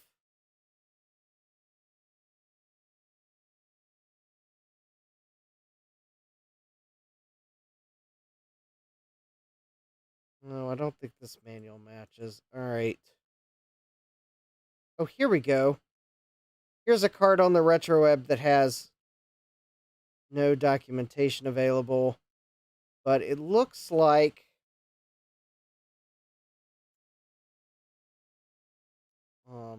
off, on, off, on.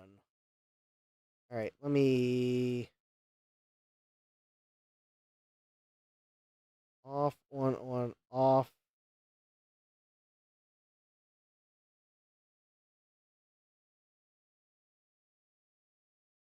Off, on, off, on. Off, on, off.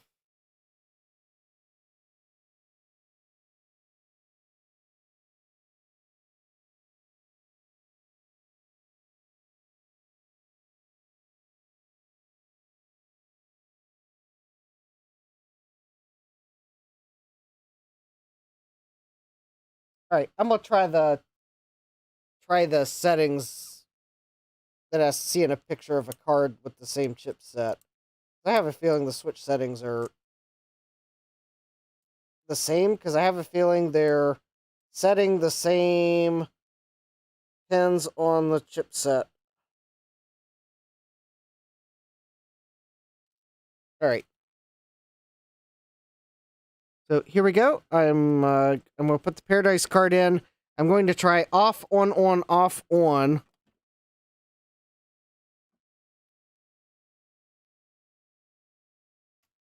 I have no idea. Oh, no idea if it's correct. But all right. Let's see here. We got power. Ha! Look at that. The dip switches were set wrong. I don't know what they were set to. Probably set to someone was dorking with the settings. That's what they were set to.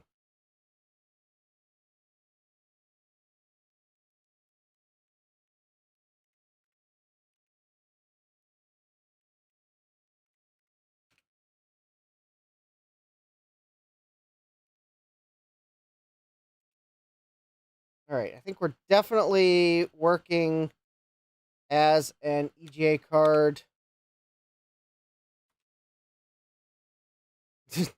Hardware Hacker says they were set to as derp switch mode. Yeah.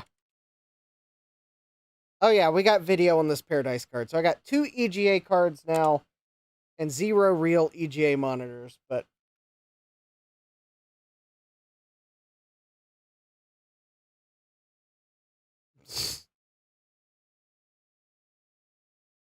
yeah, I don't remember what the description on this Paradise card said, but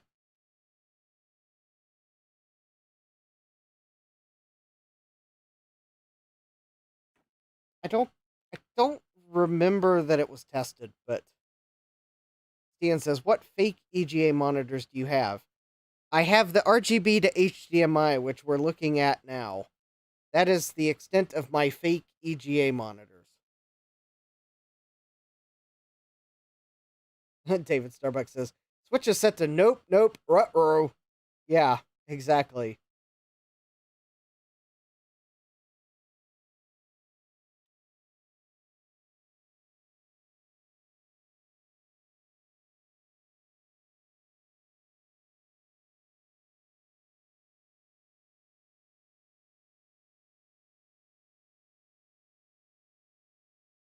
Yeah, I think that looks good. And I am somewhat curious now.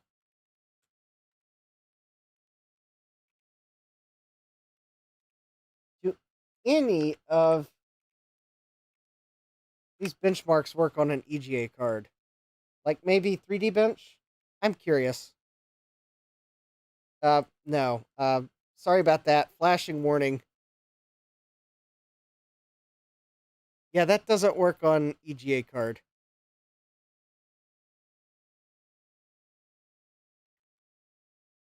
Okay, okay, I have a feeling none of them work on EGA, at least of the graphics benchmarks. I bet landmark speed test probably works.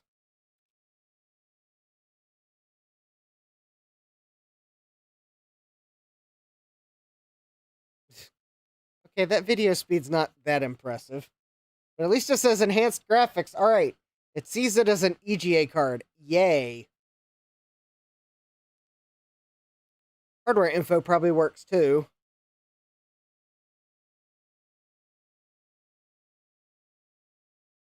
Doesn't have the fancy background, but hopefully if we go to video info. Yep, there we go. EGA color, 256 kilobytes. Yep. All right.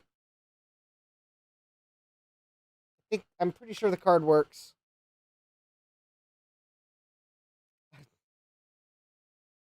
Capcom says, "Wow, the landmark speed test runs on the 2SI now."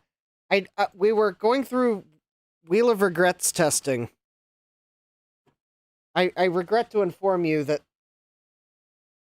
we had to do some regrets testing because I got the replacement card for that Small Wonder card, and I had to test it because reasons. All right. Anyways, the EGA cards work, and I think that was and the SNES motherboard works. I think that was really what I wanted to test. The regrets marathon stream. I almost changed the topic. But I figured that we would get to the 2SI at some point.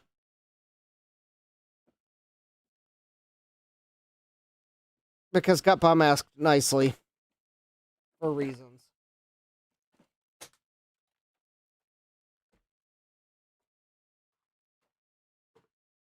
Alright, so let's get this PC off the workbench because I need all the space I can have for the 2SI. Although, alright, that's my broken SD card.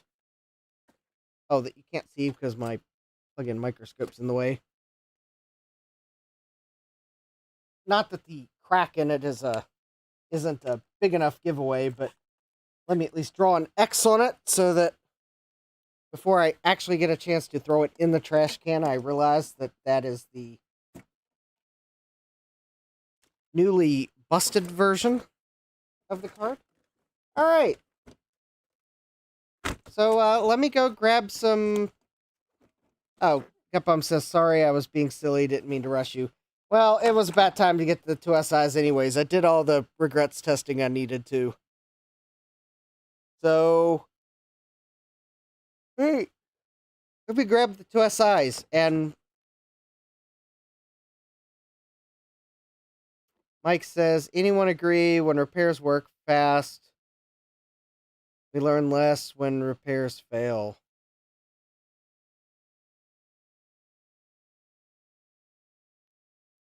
Well, I mean, I probably learn more when repairs fail, but I don't know that I necessarily learn the right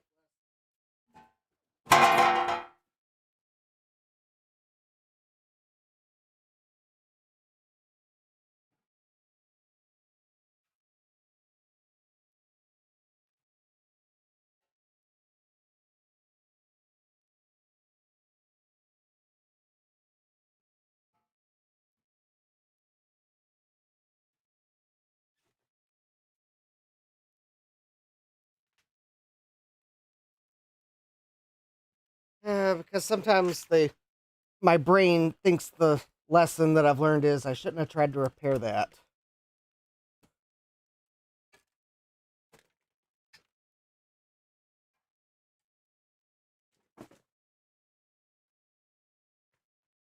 Unfortunately, that's due to sometimes the wonderful feedback you get on videos after attempting repairs and failing miserably. Feedback you'd never see because obviously it gets blocked and deleted before anyone.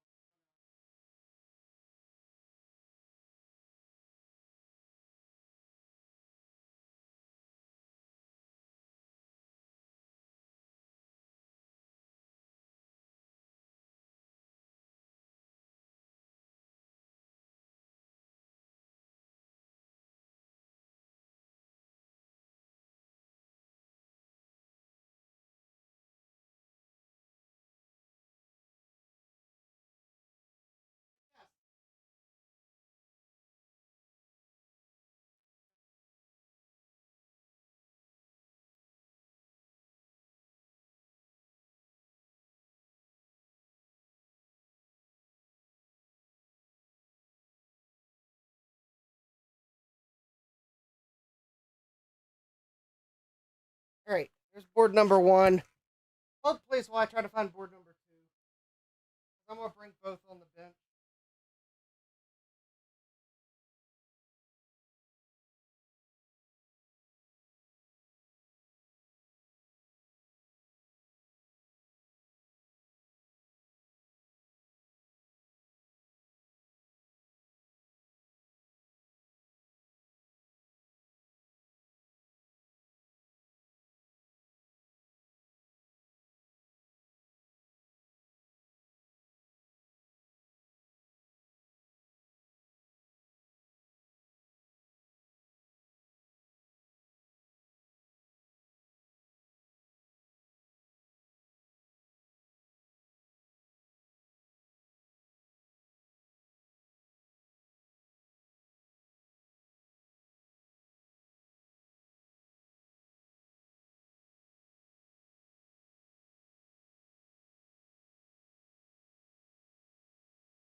Well,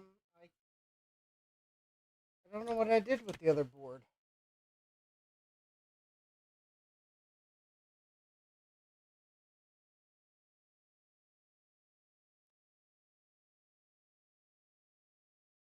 Oh, hold on. I think I know.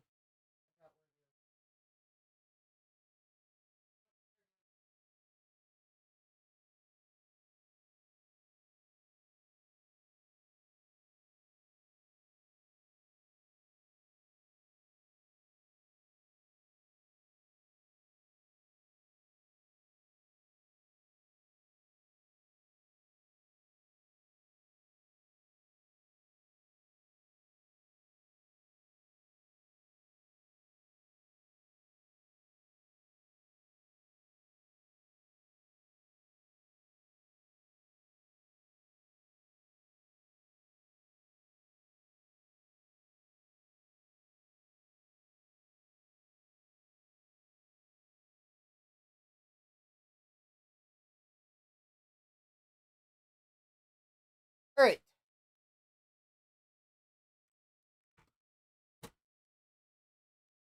I don't think we're going to get far enough to need to power it up. So,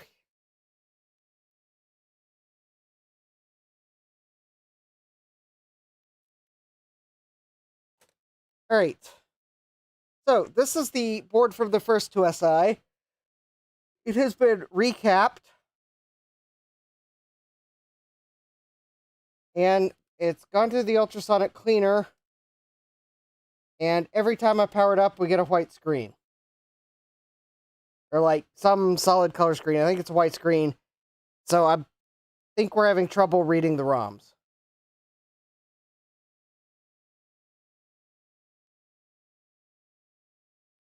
Also, since I last had this out, I did have something fall on top of it. And hopefully it didn't damage it, but, well, we'll probably see. Anyways, yeah, had knocked something over that fell onto this board. Not ideal.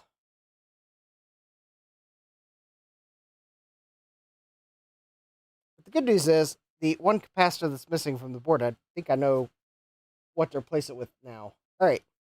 The second board will actually boot into macOS. And it'll pass the memory test.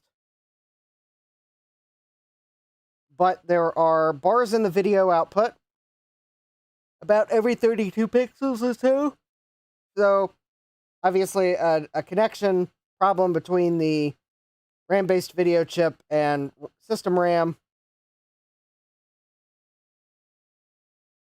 And we can't boot it from a ROM sim because there's also apparently a broken trace somewhere over here between the system ROMs and the ROM sim. But RAM works. So RAM in here works. This RAM works.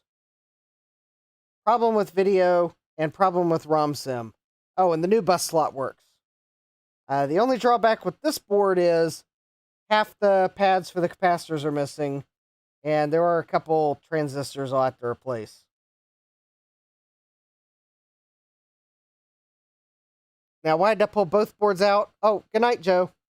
It's because I'm probably going to have to compare the two when I'm going to look for traces, because I am having trouble reading the Bowmark schematics, and there's nothing better for the IIsi.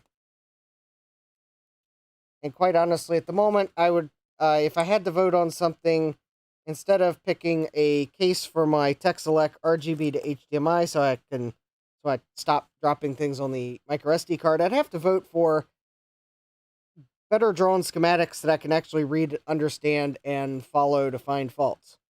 I did grab my rebuilt power supply just in case I need it. I just about grabbed the one that I haven't looked at all,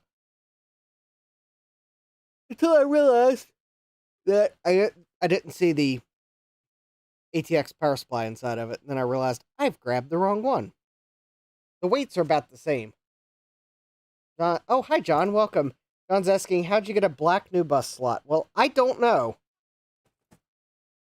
I guess Apple ran out of the normal color ones, because that's how it shipped. In fact, actually, looking at the two boards, this one's got a gray ROM sim on it.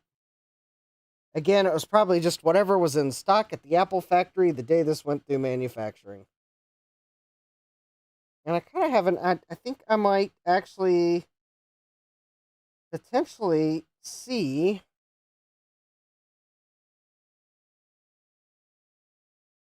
all right.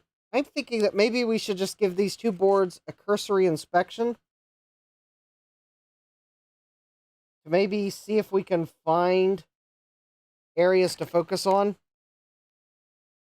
Because actually, I just noticed something about this board. So this is the board that I could actually boot Mac OS, but we have lines in the video. It's probably the one that I give a better hope of at least getting the logic issues fixed, but recapping it is going to be a challenge.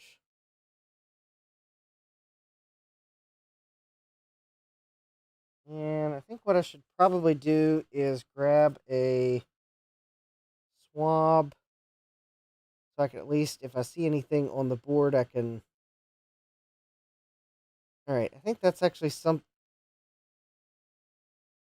that blob there on the trace, I think that's just something on the solder mask. I thought I saw some traces that look questionable near the ROM sim. Oh, I was on the wrong side of the ROM sim, though. Okay. So these are some... So there's ROM sim pins right there.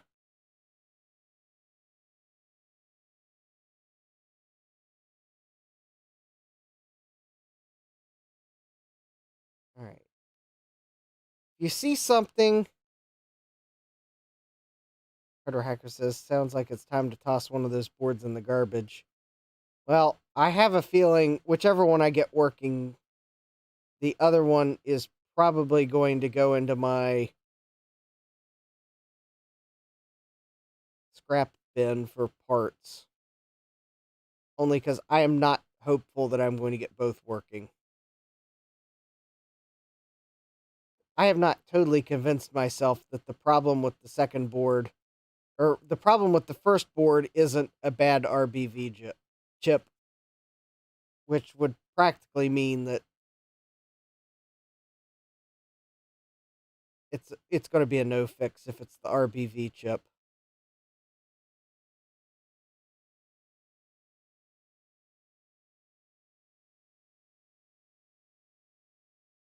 Yeah, chip. Pardon my pronunciation. All right. So far, I'm not seeing anything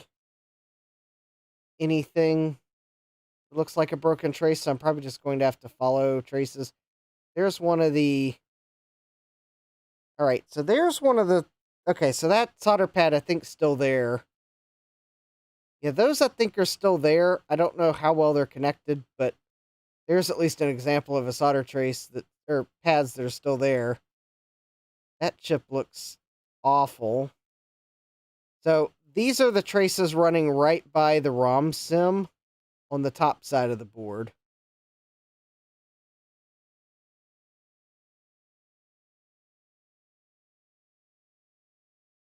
Because right there's the ROM sim itself.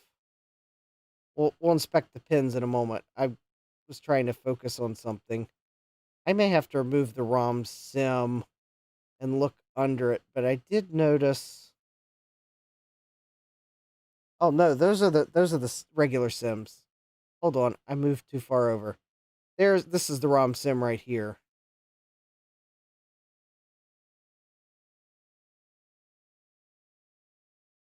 Yeah, this is the ROM sim.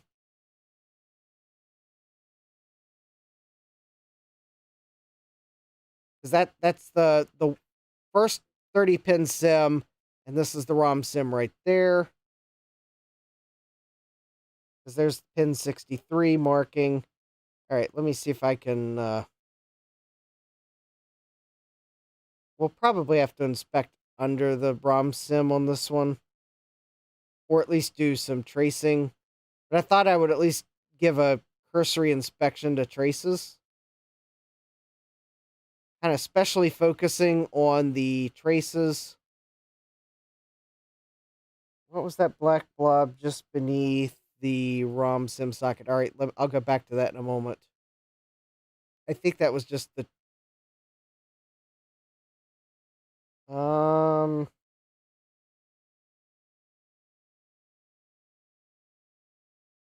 okay, that's okay. I think that's a via that we're seeing now.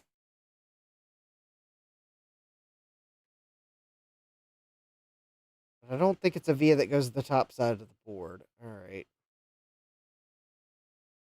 All right. Black blob. All right. Hold on. Up there's the top of the sim. All right. All right. Let's check.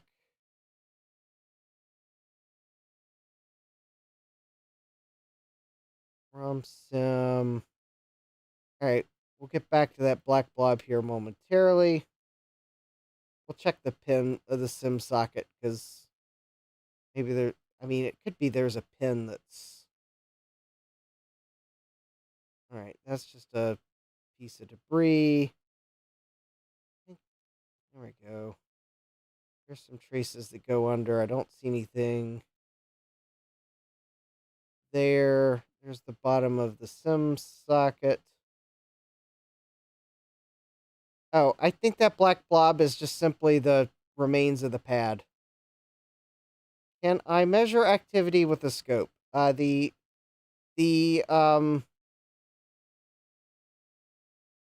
short answer is not tonight. The long answer is my scope is taken apart and I've dropped something inside of it while it was powered off and I got to fish it out and then ideally finish the upgrade that it's taken apart for before I put it back together to be able to use it. And then I'm going to have to refine space for it because I've managed to take the space that it was using with other stuff, which is why I want a wooden workbench that's big enough that I can set my scope in front of me and not beside me, which also makes it very hard to use. And that's the one great big long run-on sentence version as to why I don't have my scope that I can just trace things with the scope.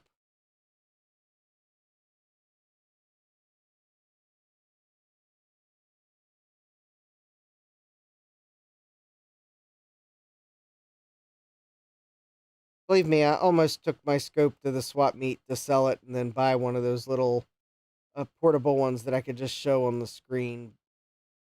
Bomb gave me the idea, but then I decided I probably wouldn't get as much for my scope as I'd want.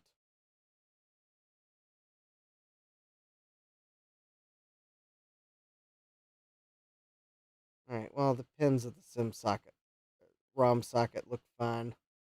Alright, that's probably not it. Alright, we're probably going to... So we're going to trace with the multimeter and find the broken trace, because we probably have a broken trace. Now, the other thing I could probably do, and I'm fairly sure it would work if I had it, but I don't have it, is I could probably use an SE30 peaker on the IISi board, because the SE30 and the IISi have the same PDS slot.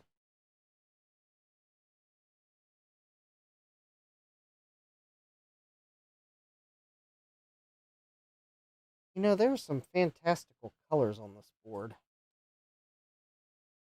But I don't have an SE30 peaker, and also the only problem with that theory is I think the IISi's PDS slot is rotated 180 degrees from the SE30's. So it would actually make the SE30 peaker block the SIM slots. If I remember what Rudy or someone told me correctly. So it's like one of those, yeah, we could try an SE30 peaker, but actually the thing is, at least on this board, I don't think the SE30 peaker would show the fault, because I think the PDS slot's working. I think the trace break is... Alright, so there's some corrosion hanging out around that resistor.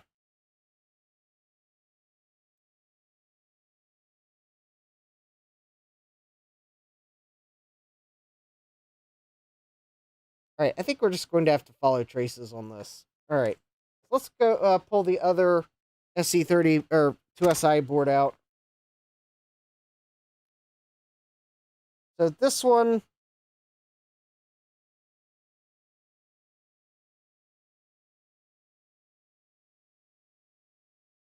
I'm just going to check these pins here real quick.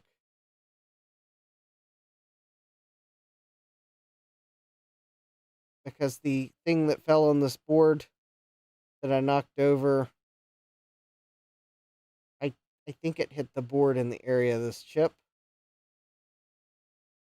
But I don't see any signs that...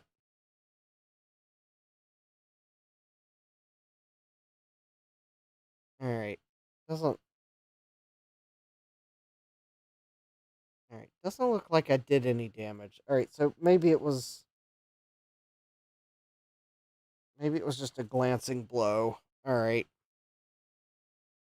I'm going to assume for the moment that the thing that fell on this board did not fall as hard as I thought it did when it first fell.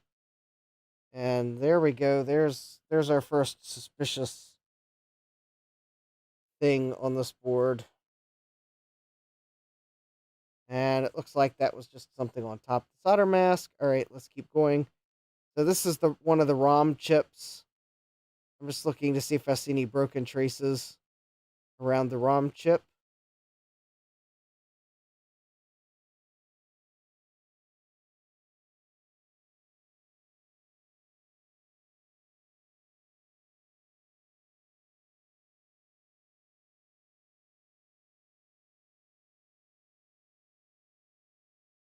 The system was almost acting like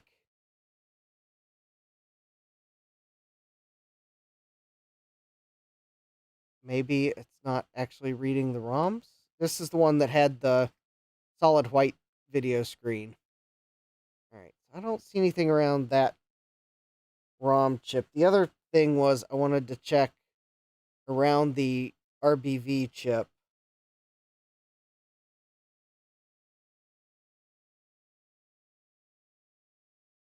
Although in reality, there's no electrolytic capacitors around this chip.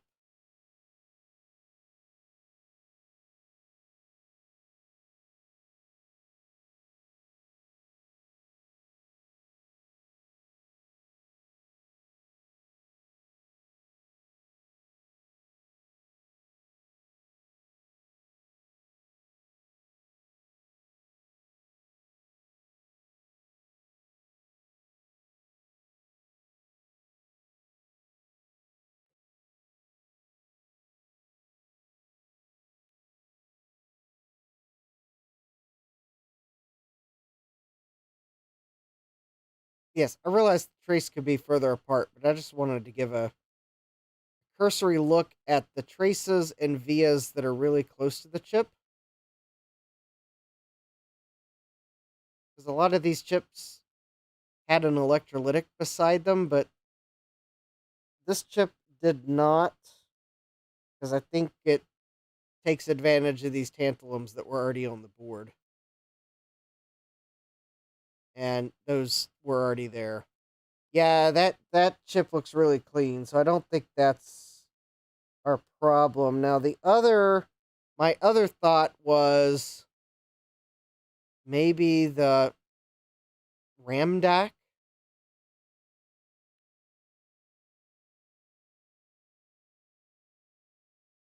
Because if the RAM DAC was faulty, then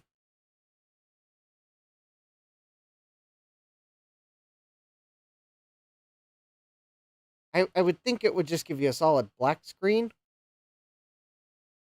Yeah, that area of the board looks clean too, so I don't think this is our problem. Because, all right, and here's the egret chip.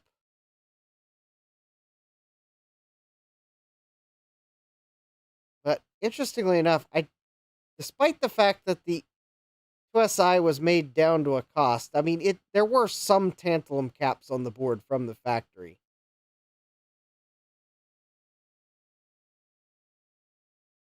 And around the egret chip was one of the places that had a tantalum from the factory, because that's factory, not me. You'd be able to tell if I soldered it. In fact, here we go. So this is, in comparison, here's one of the capacitors I soldered, and we would see that's a hand soldering job right there. So, plus I think all the caps in the Console 5 kit were yellow. All right.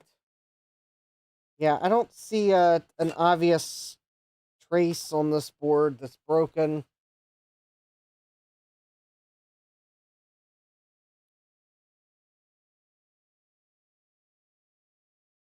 I'm looking.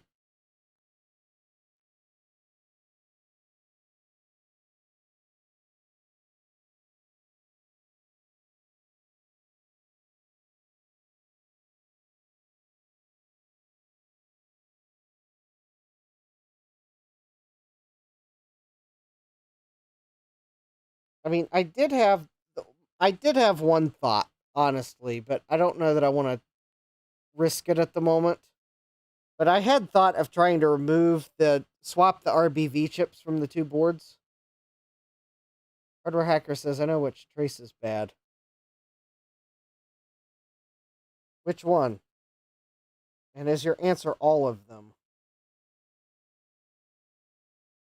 Oh, it's the trace of hope that this could be saved. Oh, look at that.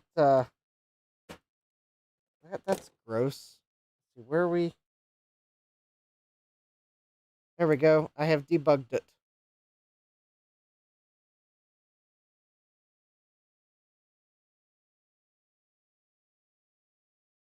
And maybe that one, yeah. Oh, did I?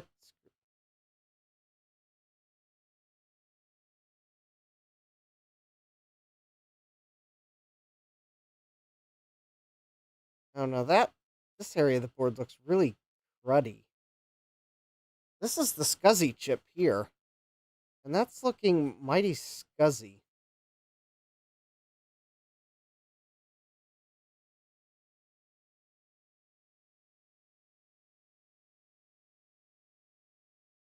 Ooh. That,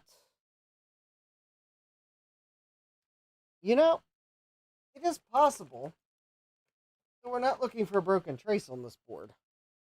It is also possible, I don't know how likely though, but it is possible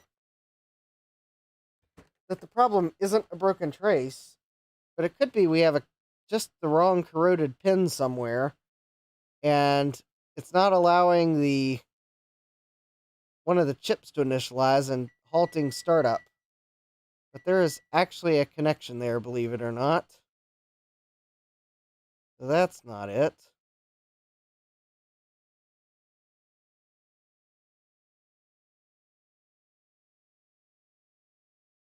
Yep, there's a connection there.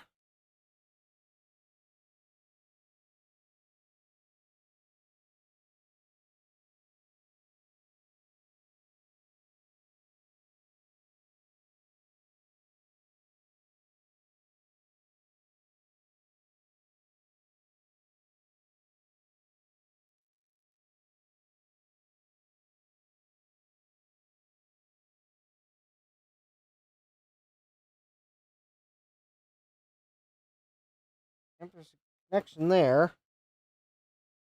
Oh, didn't mean to move the microscope. Where does this go? It goes off. Alright. It goes off into the wild blue yonder.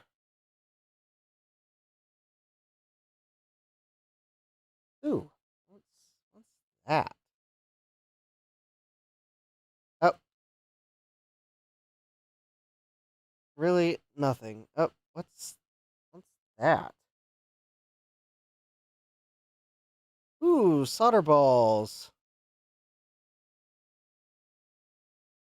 Ooh, I wonder, could the problem with this board be solder balls somewhere? I should... That might actually... That might warrant a closer inspection. Actually, the way I'm going to take care of these...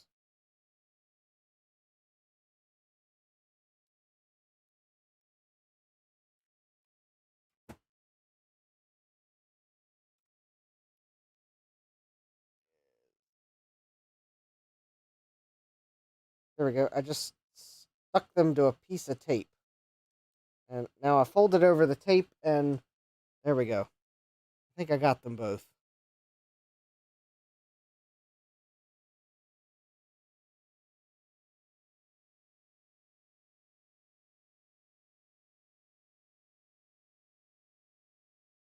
Well, that kind of...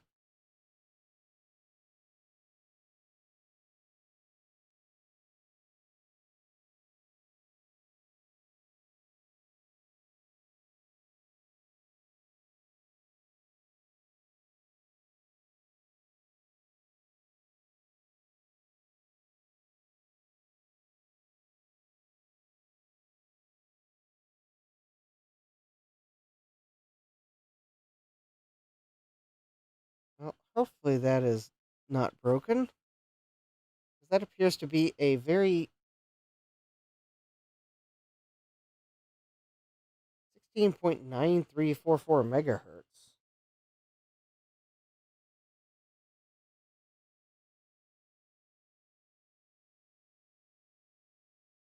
Hmm.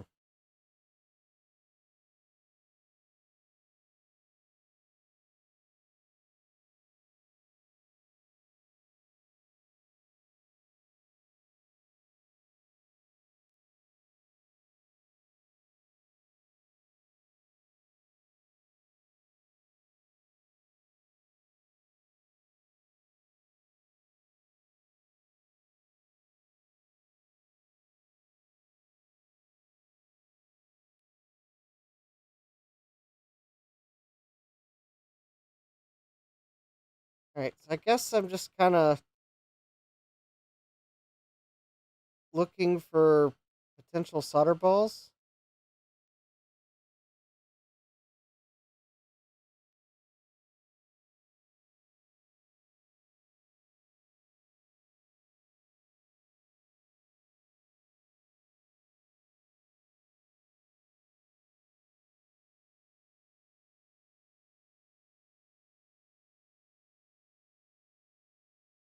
I would say that I should look around where I desoldered and resoldered capacitors, but those two solder balls weren't exactly next door to something I reworked, so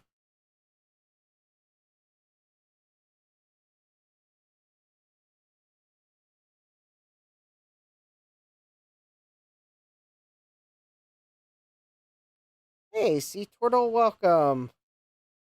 I'm just looking the board over for solder balls. All right, that's the end of a pin.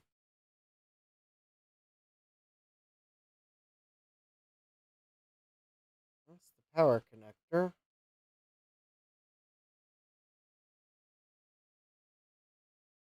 That is...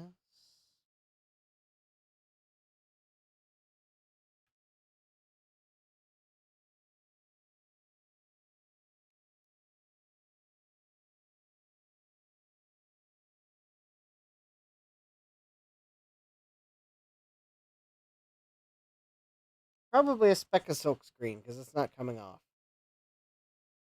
Yeah, the SCSI controller pins are pretty crusty, and...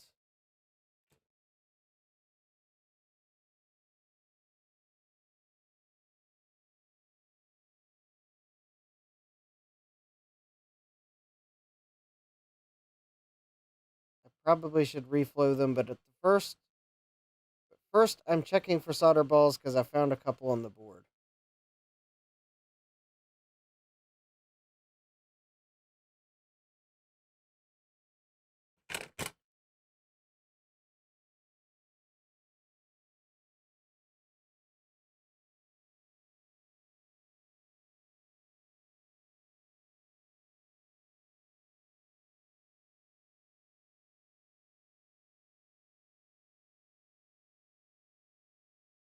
Hmm.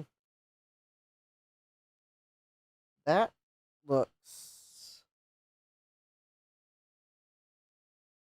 okay, I can't tell if that's just the silk screen.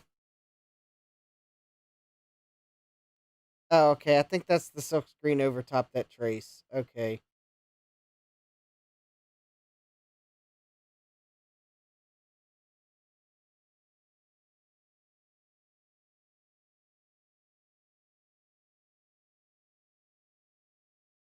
You missed me finding 2 solder balls.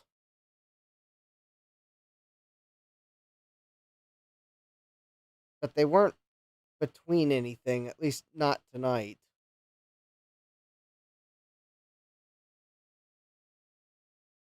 Oh, wouldn't that be funny if the thing that fell on top of this board dislodged those solder balls from some hiding spot? And I mean, maybe I should test the board. All right, so those filter pins are quite cruddy too. In fact, I wouldn't be surprised if that turns out to be a broken trace. Although I don't know where it's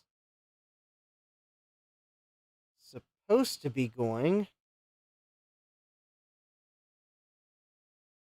I'll have to look at the schematic. All right, so I'll file that away, but that shouldn't affect the board from... yeah, that's pretty cruddy there. All right, the board should power up and start to give an image.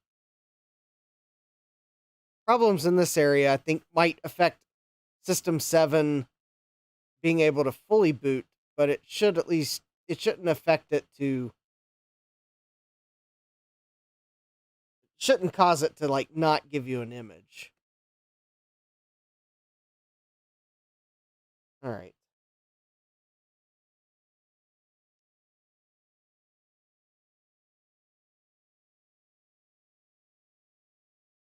All right.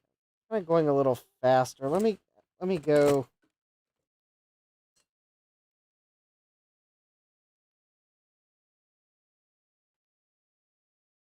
let me go down to this part of the board here now, where I actually replaced capacitors.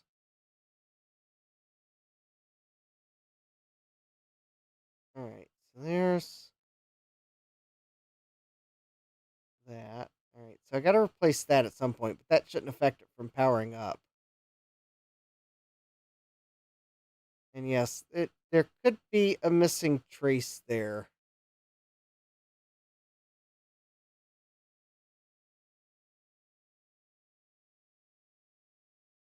But I don't think that trace is going to affect it from starting up. Because I don't think that's a... I think that's going to the SCSI port, so it might affect SCSI.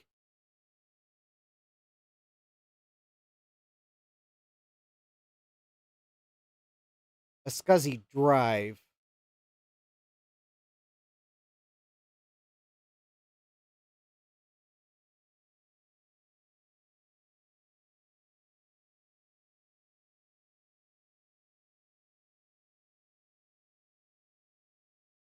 Somewhere around here, I saw something that looked like a...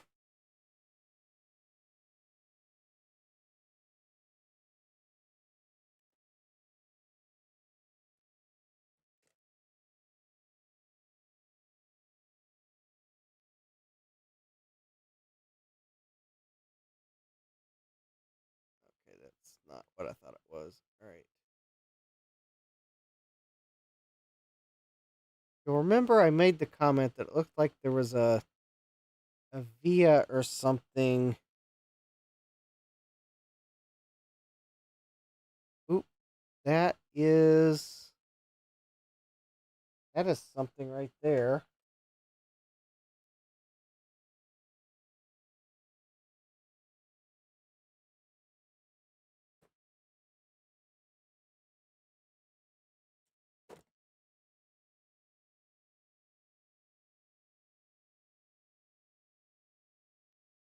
I don't think I got it. Let's see if I can... Okay, I think I might have gotten it now. I don't know if it was metallic or not.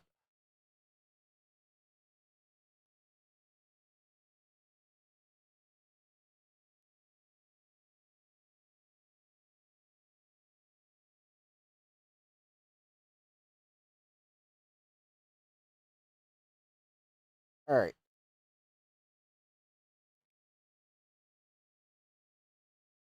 Okay.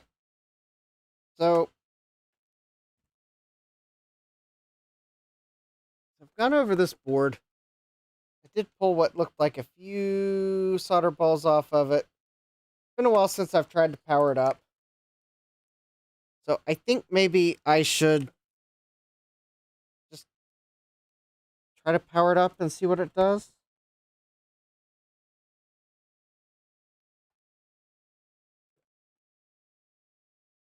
All right. So I think my video adapter...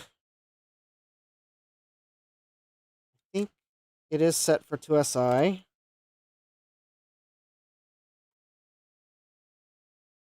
All right. So let's plug in power.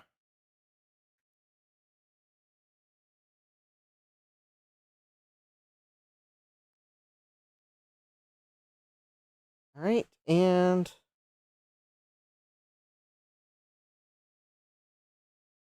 all right, I think I turned it on.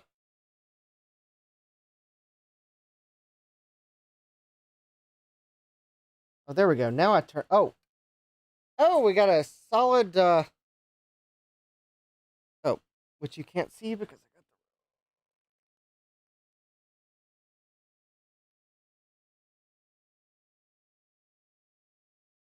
We have a solid light blue screen.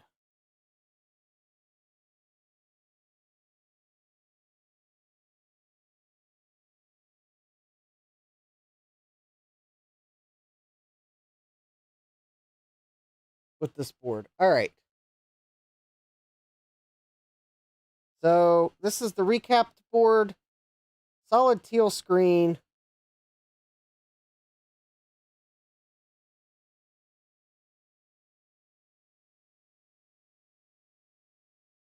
Ooh, a gold screen.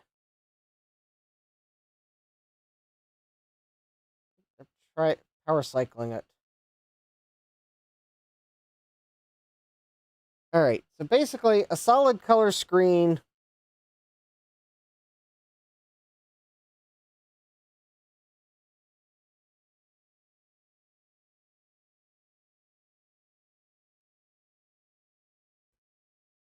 I guess let me look at it briefly with my thermal camera. Yeah, that's...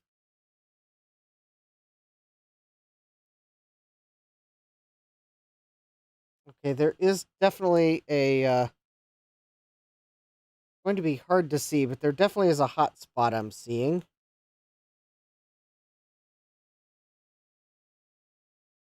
43 degrees Celsius. It's the RAM DAC chip. All right, that's really not that hot in the grand scheme of things. The SCSI chip is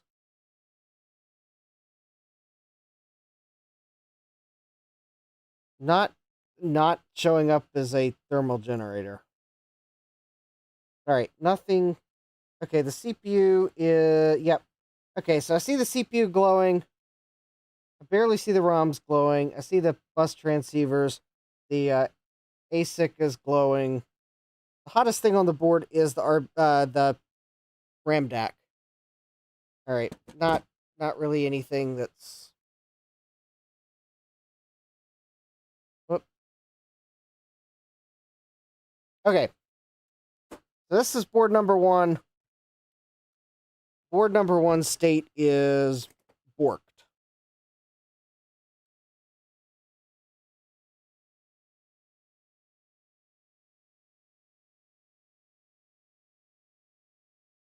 Probably, quite honestly, probably not. Probably an issue with the ROM. Yeah, no video. Doesn't look like it's initializing memory. So I have a feeling it's probably a ROM connectivity issue. Is probably the first thing that would need to be fixed. All right. This is board number 2. It is missing a lot of its capacitors.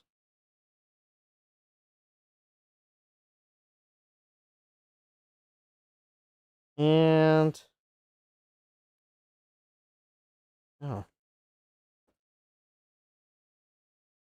also very finicky to power up.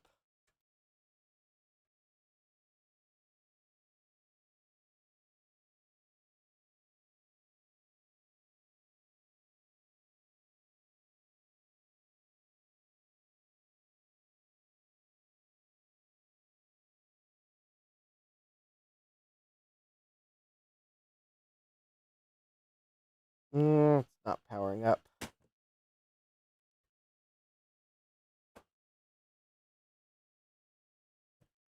Did I?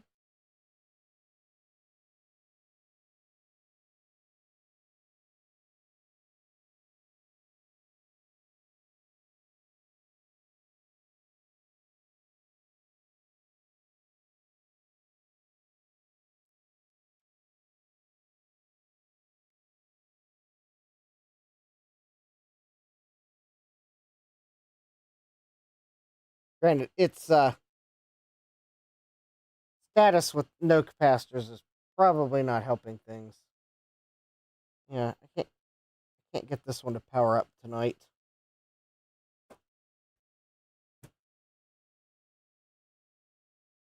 All right, so I guess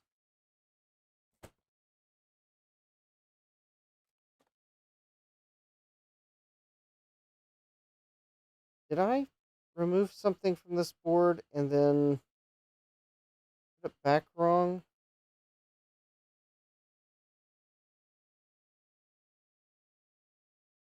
Or are we just okay? It may just be the finickiness of the fact that there's hardly any capacitance on the board.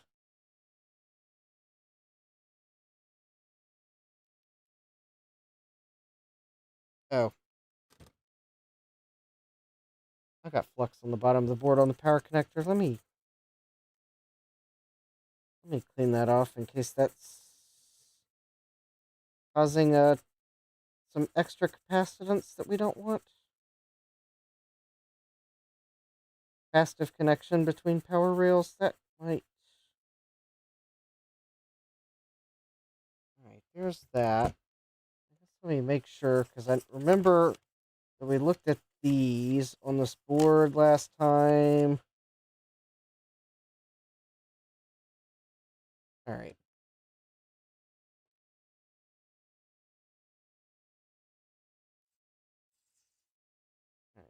A little deoxit in the socket here.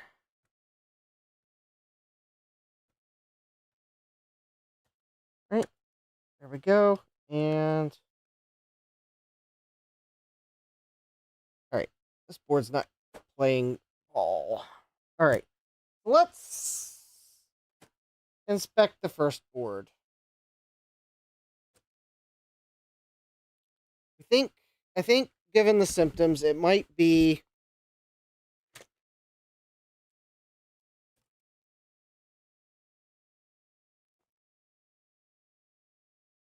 ROMs not being able to connect.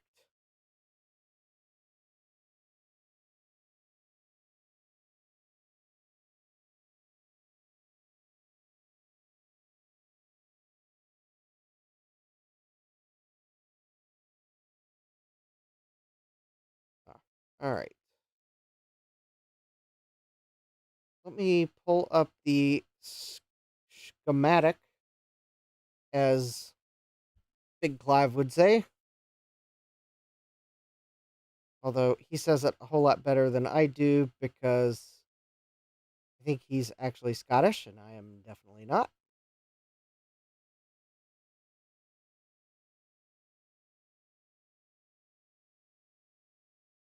Schematic. My best Sean Connery impression. Will have to do.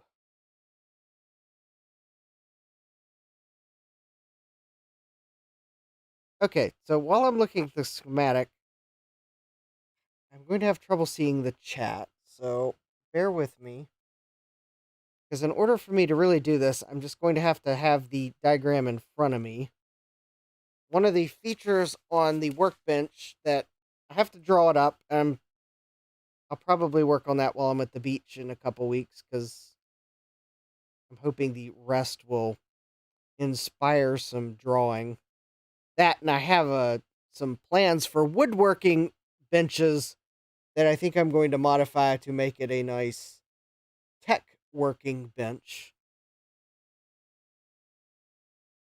But yeah, one of the things my workbench will have is enough width that I can have several monitors in front of me, that I'd be able to pull up schematics and still be able to look at the camera and see the chat.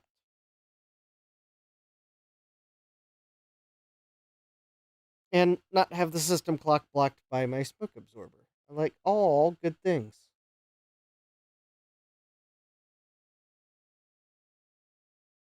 I think really the thing I would need to do to modify the plans is make it so that it's not quite as tall, because I sit down to work on electronics. And I don't need the built-in vise, because it's made out of wood, so kind of a wooden vise would work great for working on wood, but not really so much for working on metal. So I can delete that part of it. And then I'm going to, on the back of it, over top the test equipment, will be a shelf that the monitors can just sit on their regular stand. Oh, thank you, Jack. Got a little closer to my goal. Yeah, when I actually draw something up, I will kind of share what I have. Now, granted, my drawing might just be making corrections to the original plan. I don't have SketchUp or anything like that. Oh, thank you, Hardware Hacker. A little more to my goal, yeah. I've got some ideas. I just got to sit down and draw them out. And my neighbors already told me that when I'm ready to go buy lumber, that he'd be more than glad to take me to the Home Depot, which we have a Home Depot now. And because he's got a truck. So I will be able to get to Home Depot to get lumber without having to cut it to fit in my car, which is good, because some of it I need both length. So the plans are coming together. I just have to draw out. I told him that I'd probably be ready to go a couple told him to like give me like 2 or 3 weeks after I get back from the beach so that I can like recover from that and finalize plans. But I told him I'd probably work on the drawings while I was at the beach some.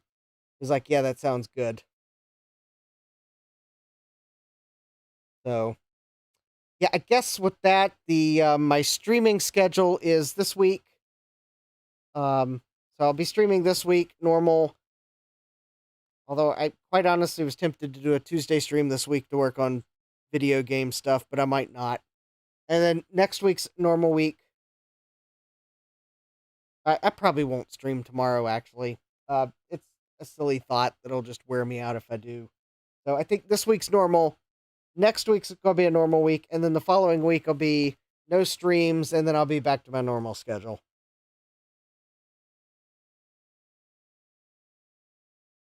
And I am having trouble finding the ROMs on the homework schematics. Why can I not find the ROMs? Found the processor direct slot. I found the ROM sim slot. I found the processor. Oh, there's the ROMs. Okay. So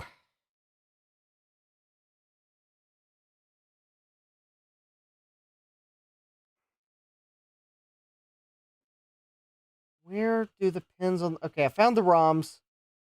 I'm trying to decipher where they connect to.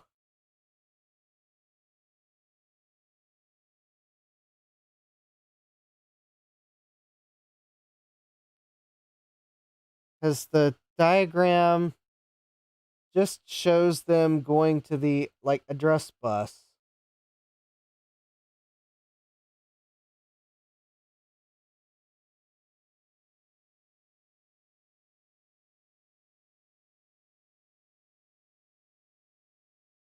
Okay, let's see if I can figure out.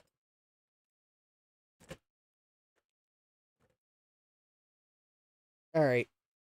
So I'm just going to start with pin 1 of... Oh, unfortunately, while I'm looking at schematics, I can't really pay attention to the chat, so... Gutbomb says, you're going to be on Dave's stream. Yeah, I should be on Dave's stream. Yeah, I wasn't on Dave's stream yesterday because I was at the Meetup. And I wouldn't have been able to hear a word anybody said on the stream. I forgot my headphones, so... but yeah, I should be in Dave's stream this Sunday. Next Sunday I will not be. Yeah, and then I think I should be there this Sunday, and then I think it'll be the next 2 Sundays I wouldn't be in at Dave's stream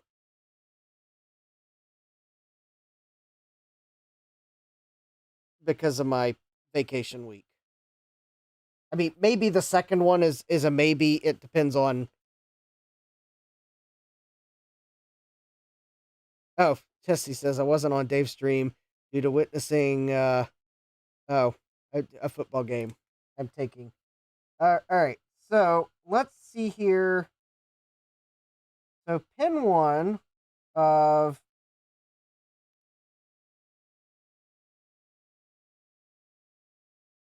UJ4. All right. Guess I will begrudgingly move the schematic over to my other monitor. All right, so pin 1 of UJ4 is supposedly address line 5, which address line 5 is also on ROM sim pin 19? No, that's the data lines. 7, pin 7. All right, so let's see if I can find some things that match up. All right, so this pin here should be on ROM sim pin 7. So it's 1, 2, 3, 4, 5, 6, 7. All right. So we got that connection. And address line 5 should also be on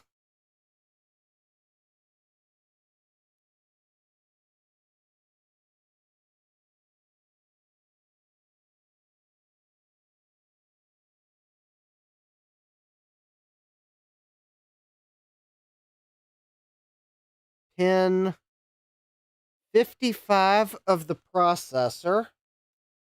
All right. Pin 55 of the processor. All right. Given the number of pin. Oh, wait a minute.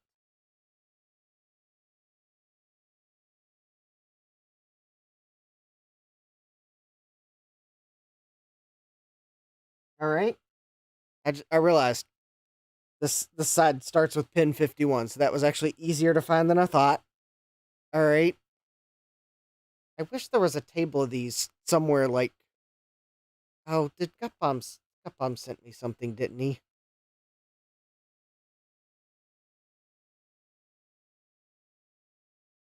Someone totally sent me a spreadsheet that will probably be equally difficult for me to follow while I'm streaming, but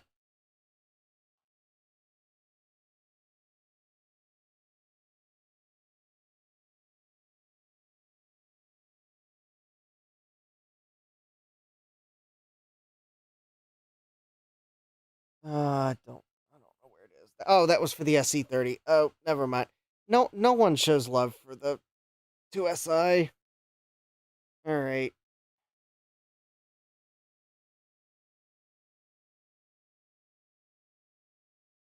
All right, DRAM. All right, address pin 59 of the 8002 chip. All right, that's the RAM-based video chip. That should also be address line 5.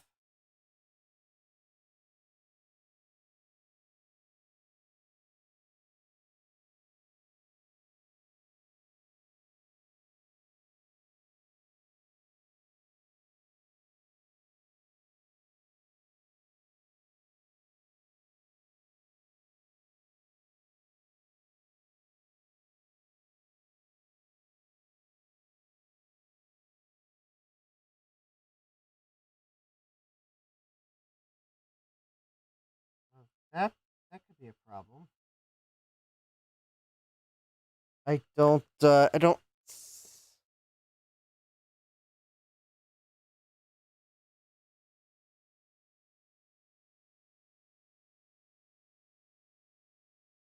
think we have a connection. Did I somehow just manage to find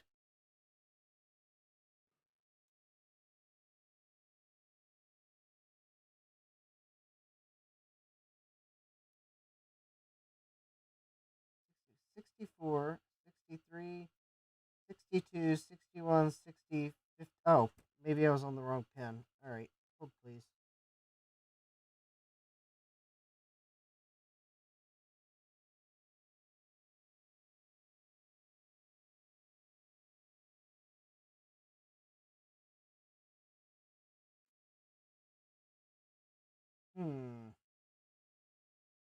All right.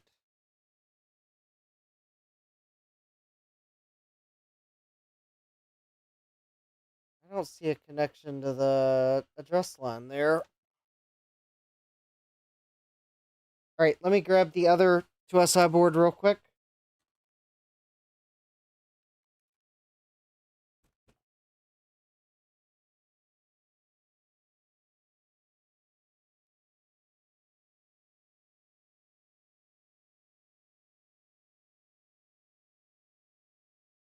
Okay, we got that connection.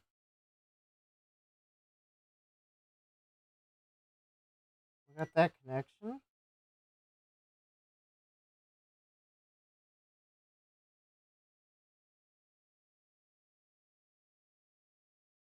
Oh, I don't have a connection there. Okay, Maybe the address lines are buffered? Hold on. Let's see here.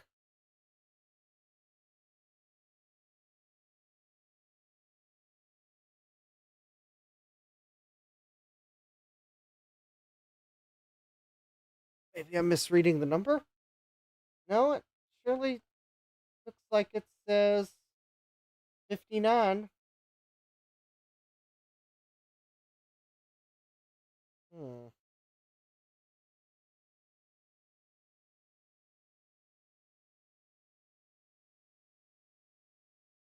Alright, I'm looking to make sure there's not a... that I don't see anything buffering address lines.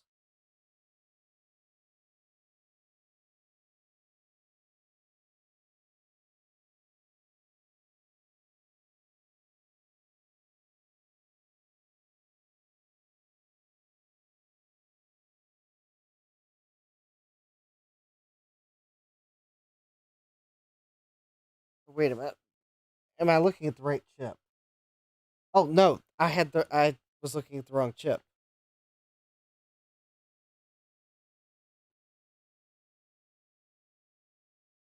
That would explain it. 8002 is not the RBV chip. 8002 is the ASIC.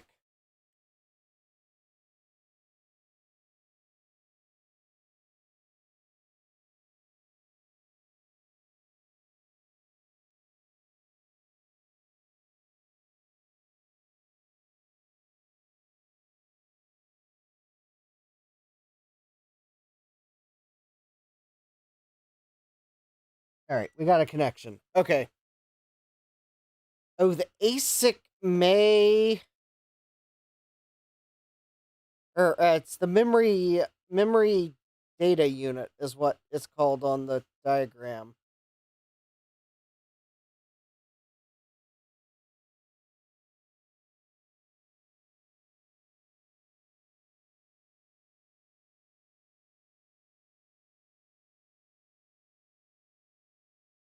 Yeah, the video chip...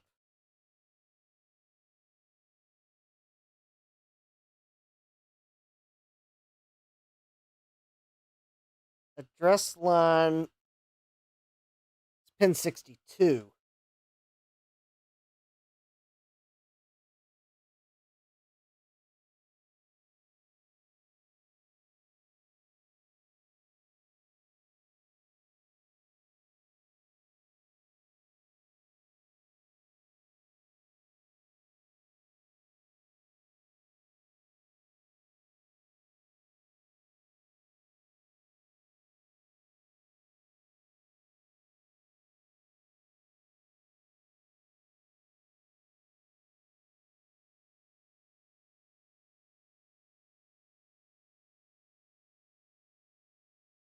I still think there's a broken trace there.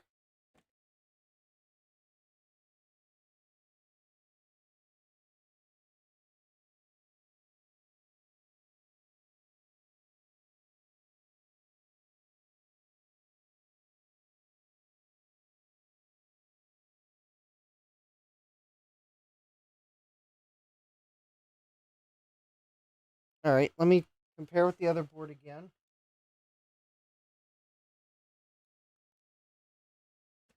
Oh, that's right. This is the one I was trying to compare with initially anyways. So that would be funny if I found the fault with the...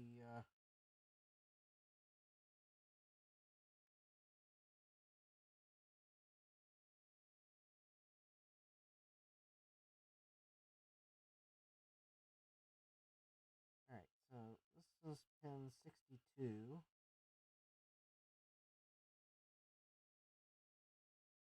And that should connect to pin 59 here.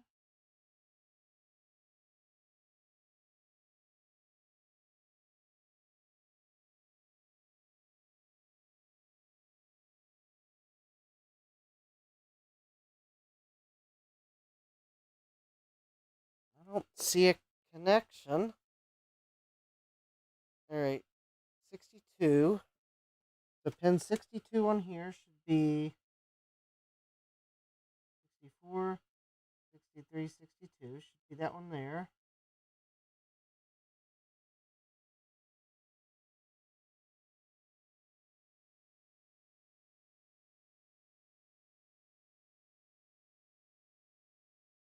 let me...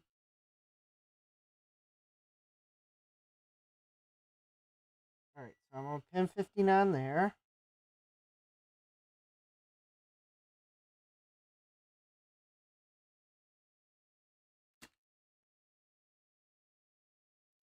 I don't see... There's no connection on either board, which either tells me that I'm reading the schematic wrong or I have the same fault on both boards.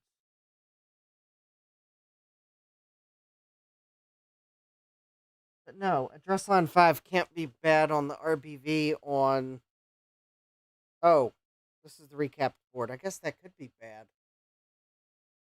But it can't be bad on the other board, because if the address lines were bad on the other board, then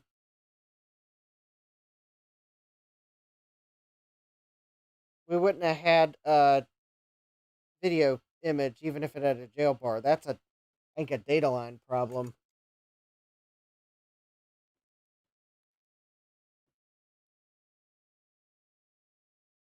All right, there's something in the schematic I'm missing.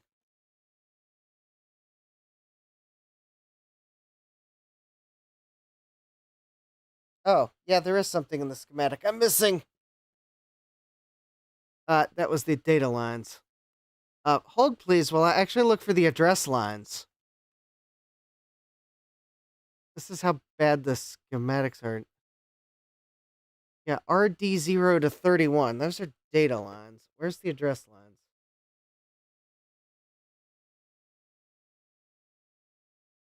Oh, man, I don't... A0, A1, A4...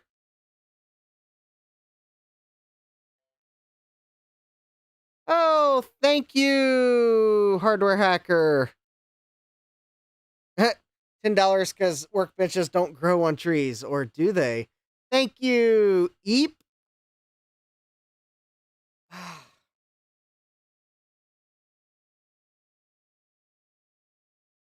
I don't see the address lines at all on the schematic for the RBV chip, other than address lines 0 through 2, which doesn't make sense.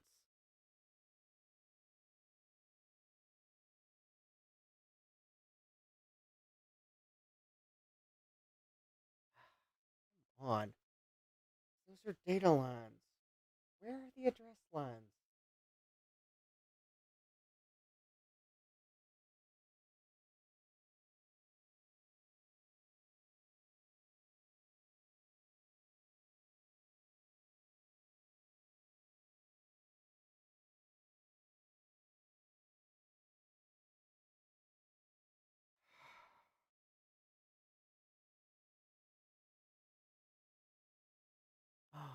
I...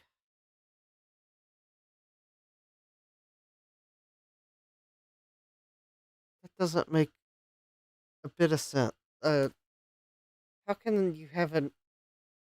I don't know.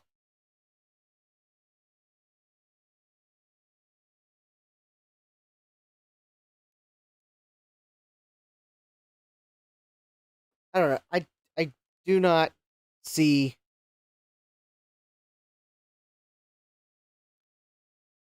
I do not see address lines on the RBV chip. Other than... So, here's the schematic I'm staring at. I thought these were address lines because there were 32 of them, but they're they're marked RD0 through 31. So those are not address lines. These are signal lines between the RAM-based video chip and the RAM DAC.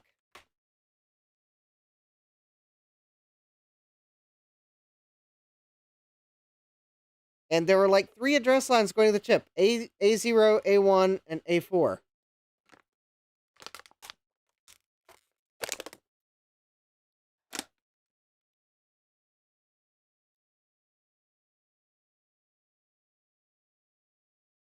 Alright, so I guess that's not the fault I'm looking for.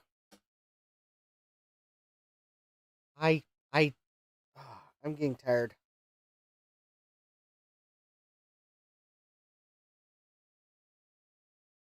All right. All right. Maybe I should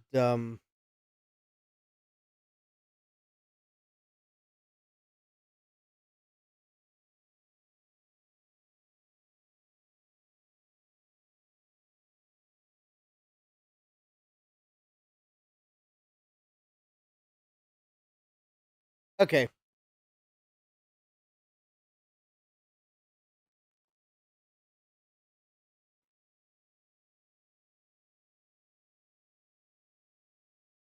Okay.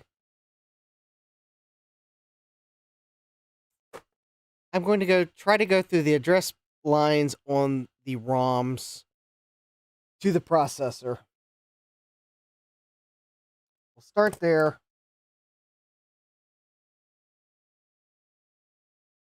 And in fact, actually, I just realized something.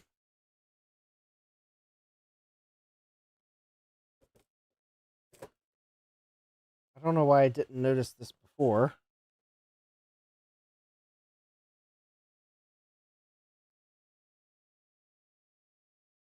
There are several traces from the ROMs going underneath this capacitor here. All right, are any of these vias sorted together?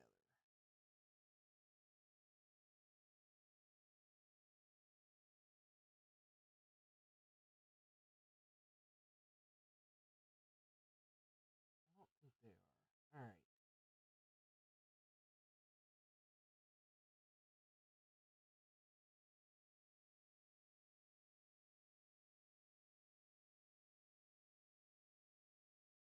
Okay, so that pin, there's a connection there.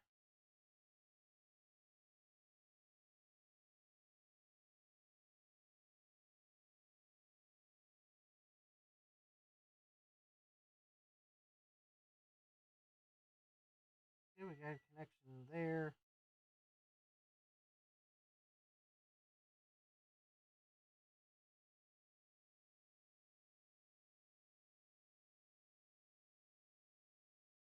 Mm,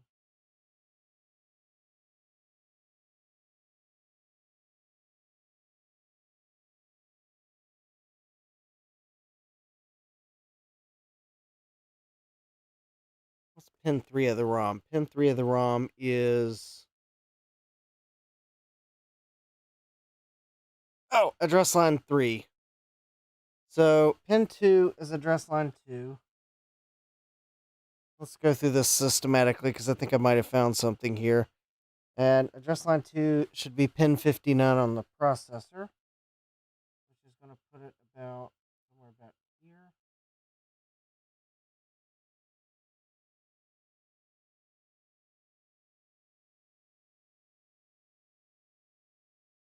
Doesn't seem right.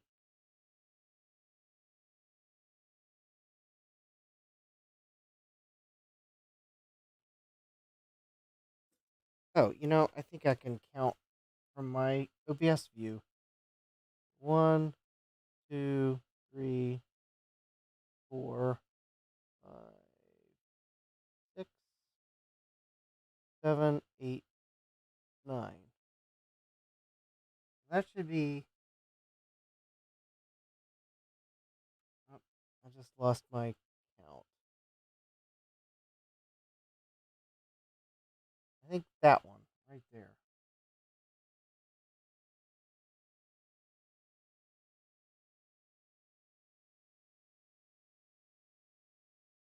Oh no, it's not that one. Probably... All right, let me just count again. 1, 2, 3, 4, 5, 6, 7, 8, 9. That one there. Be connected to there.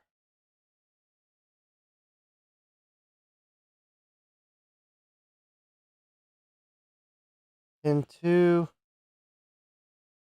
Oh, no, that's the wrong one.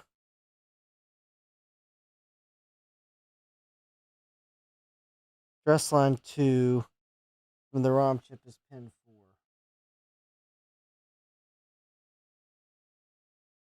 Okay, there's a connection there. All right. Pin 3 of the ROM is address line 3, and that is on pin 58 of the processor.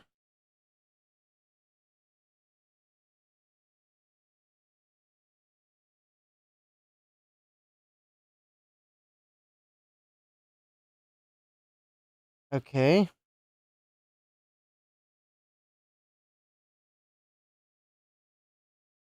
All right. Pin 2 of the ROM is address line 4, and that is on pin 56. I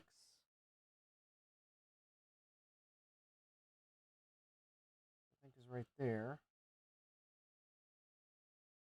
Yep. All right. So pin 5 of the pin okay, pin 1 of the ROM is address line 5. Address line 5 is pin 55.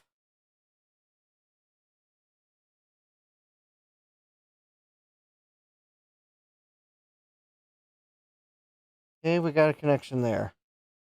All right, address line 6 is pin 44 of the ROM.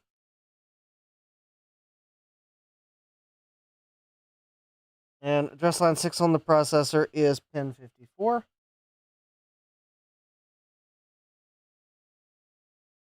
All right.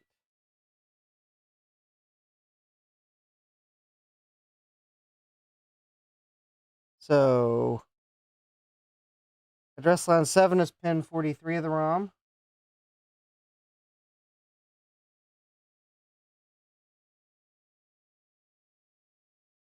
And that's going to be pin 53 of the processor. All right, we got a connection. And address line 8 is pin 42 of the ROM.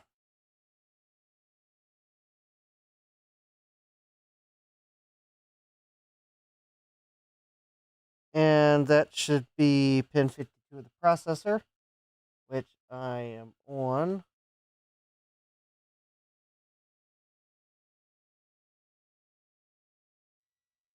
All right, and then address line 9 is pin 51 on the processor, and that is pin 41 on the ROM.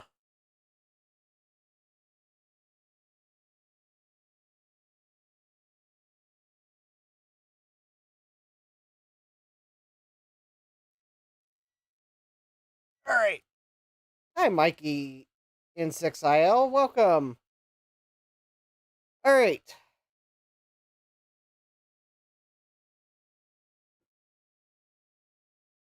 Pin. All right. So address line 10 is pin 48 on the processor.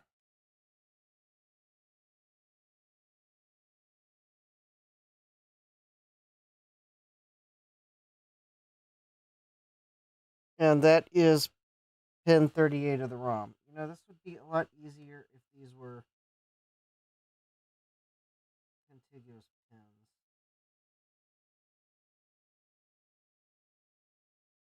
All right, we got a connection there. And there's got to be a faster way to check these.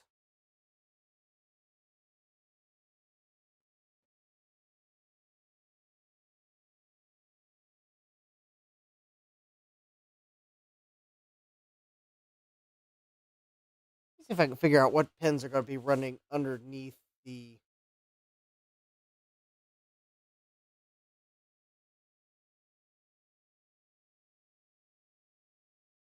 that capacitor.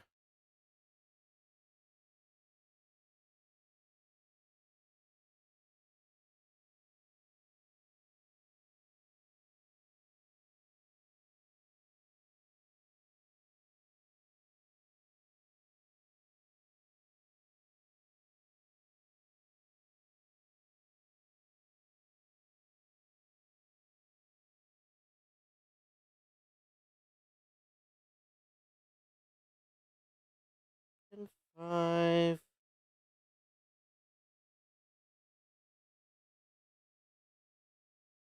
I don't Um,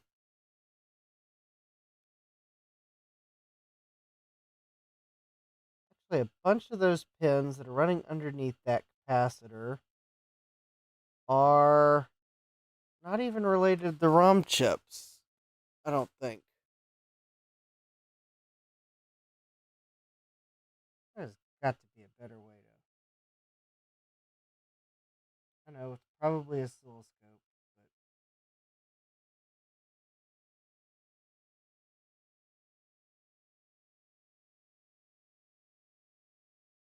but I don't have an extra fine oscilloscope ROM. Yeah, it's a 4 MB ROM. Remember the. Oh, hi George, welcome. Yeah, I'm about to draw the stream to a close because we're 10 till. Remember the Macintosh toolbox is in ROM, so those are a lot of the um common graphic routines.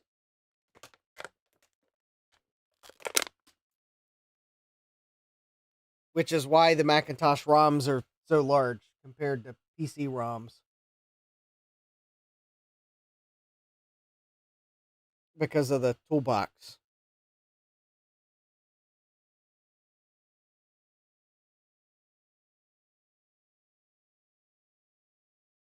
Alright, I am.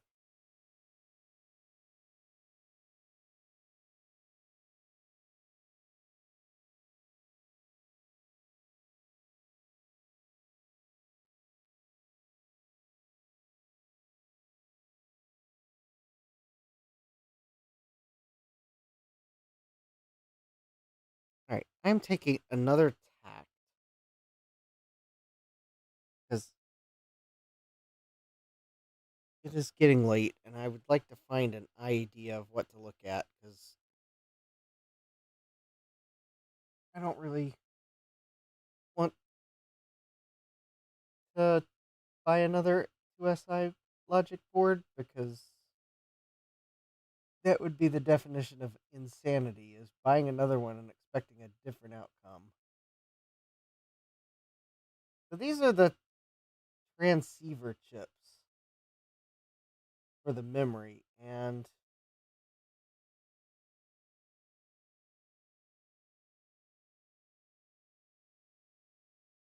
those look really cruddy.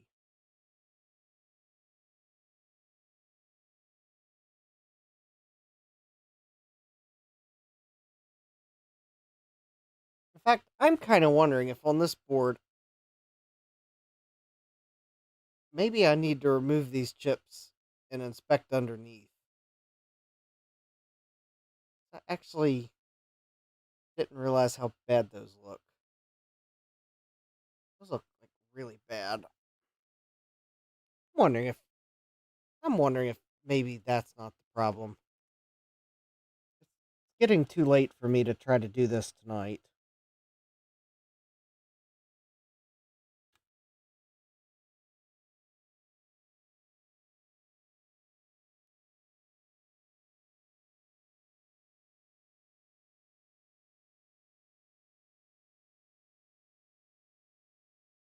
Actually, Brandon Bishop told me about a trick.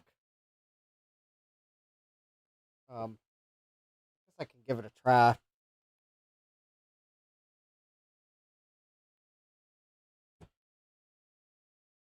Tell me, sometimes you can put deoxit underneath these chips. Like the good stuff, like I'm doing now.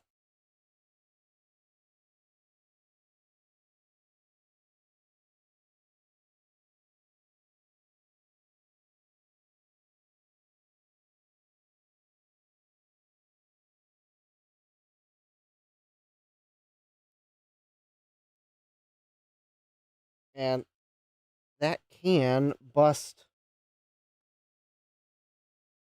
whatever crud is underneath the chip.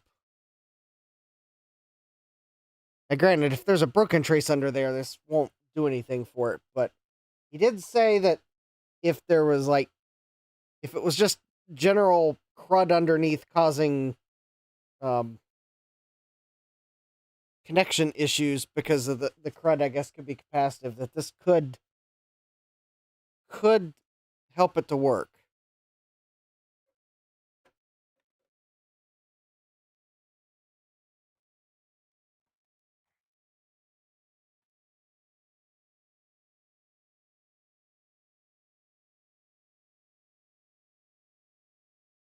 Mikey's asking, wonder if enough is working that the serial monitor might be functional. At least you know it's running some code. I don't know that I have the right serial cables to even try to use it. I'll have to look up what I need.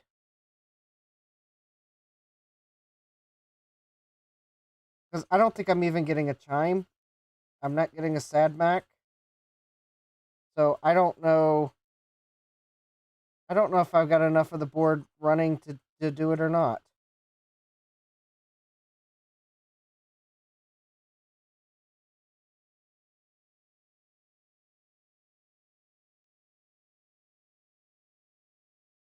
Nope, those chips might actually look... Alright, so what did Deoxit do? If I can find the chip legs.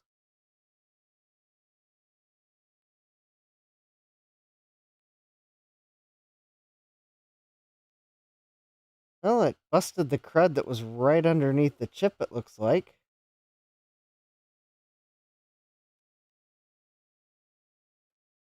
Jack says, not likely. You need to get a death chime for the diagnostic monitor to be running. Well, I don't... Well, given the fact that...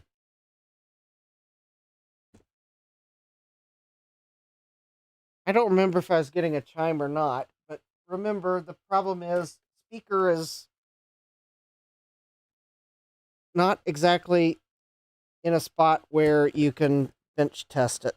Alright, let's see if by chance just Deoxit under those chips did anything. No, teal screen.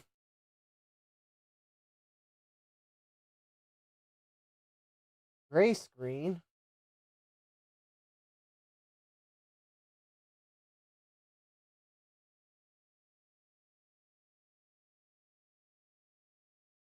Or it's actually more of a white screen. Well,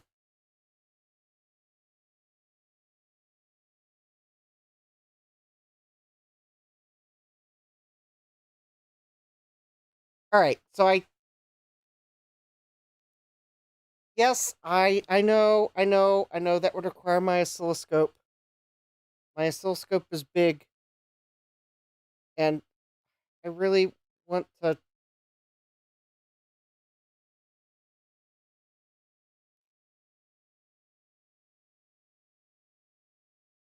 I know, oscilloscopes are handy, but my oscilloscope is not handy because I have to put it beside me, which makes it not handy, which is why I want to build a new workbench. It's also why I'm not excited to put my oscilloscope back together, because at the moment I can only put it beside me, and it's not handy beside me, because I can't directly see the buttons. It makes it harder to use. Yeah, the new desk will fix everything right, but I need the oscilloscope to see what signals are doing, and I also don't know how many working probes I have for my oscilloscope. It could still be one, even though I've tried to buy some. It's a Tektronix scope. It's a 524, Tektronix TDS 524. It's big. It requires Tektronix probes. It, I have like one probe that I know for sure works with it, and a couple probes that might work. I'm like, I don't have a peaker board. Besides, the peaker board, the problem with the peaker board is on the IIsi, it would be sitting here. Because the PDS slots rotated on the SE30 compared to the IIsi, as far as I understand. So the peaker board would be sitting here. And the peaker board is PDS, so there's no guarantee that the trace break is going to be on the PDS slot. Oh. No, I don't have a peaker board. If I did, I could try it, but it probably wouldn't reveal anything.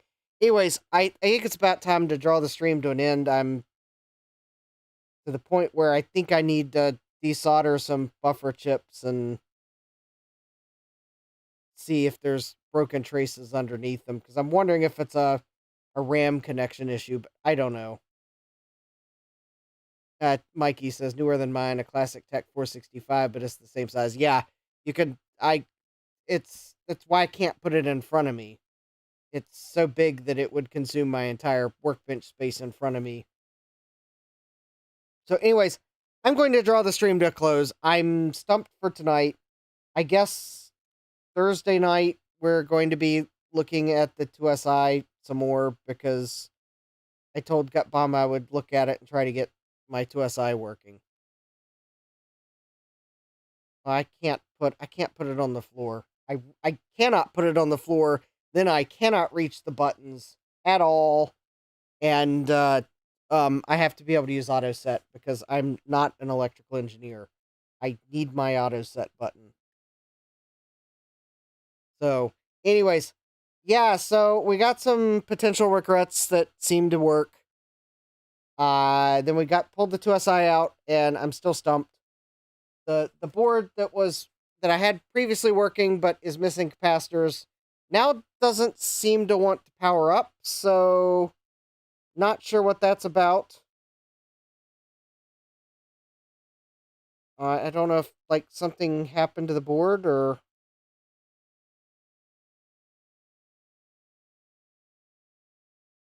I mean, it's possible this is the board that item fell on, because maybe I got the two boards mixed up. I don't know. The other board, we're still getting the solid color screen, which tells me we haven't found the fault. So, I don't have the, Jack's saying IIsi is PDS, but there's a riser angled adapter that turns it into a new bus slot, which I have two of, but only one works. Yeah, Jack says, I don't know if the IIsi PDS is pin compatible with the SE30 PDS, though. Yes, they are pin compatible. I am 99% sure of it, because there are network cards that are PDS network cards that are listed as compatible for both the SE30 and the IIsi. And they have a little ribbon cable for the that the ports are actually on, that you screw on the back of the case. So, but I think the actual PDS card, it's flipped around, but the problem is the PDS slot on the IIsi is like flipped 180 degrees. So the SE30 peaker on an SE30 is designed to go this way so that it's off the board and you can see everything while you're diagnosing. But to fit it on the IIsi, it's going to fit right here. So you are going to block your ROM sim and your sims and your SCSI port. I think the SCSI port might even be obstructed. So that is like not useful at all. Without so yeah, that's the problem. I don't have a SE30 peaker to even try. So anyways, with that, I guess this IIsi is going to be back Thursday for more. Yeah, I'm going to heckle this board because something's wrong with it. Anyways, Thursday, so more IIsi. I told Gutbomb I'd try to get one working, and I'm stumped. Something's wrong. I don't know what's wrong with it. Quite honestly, the diagnosis is probably going to be it's a crummy computer all around. I would like to get one working. I'm going to try my best. But we'll see. Yeah, we'd have to have some sort of reverser adapter, or Rudy would need to spin a version for the IIsi. Jack says, I need to ask Rudy about why he decided to go with the PDS connector orientation he did. Maybe he couldn't find an angled one, though.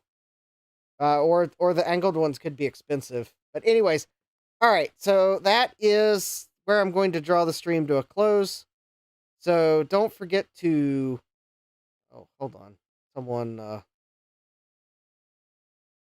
tagged me in Discord. Oh.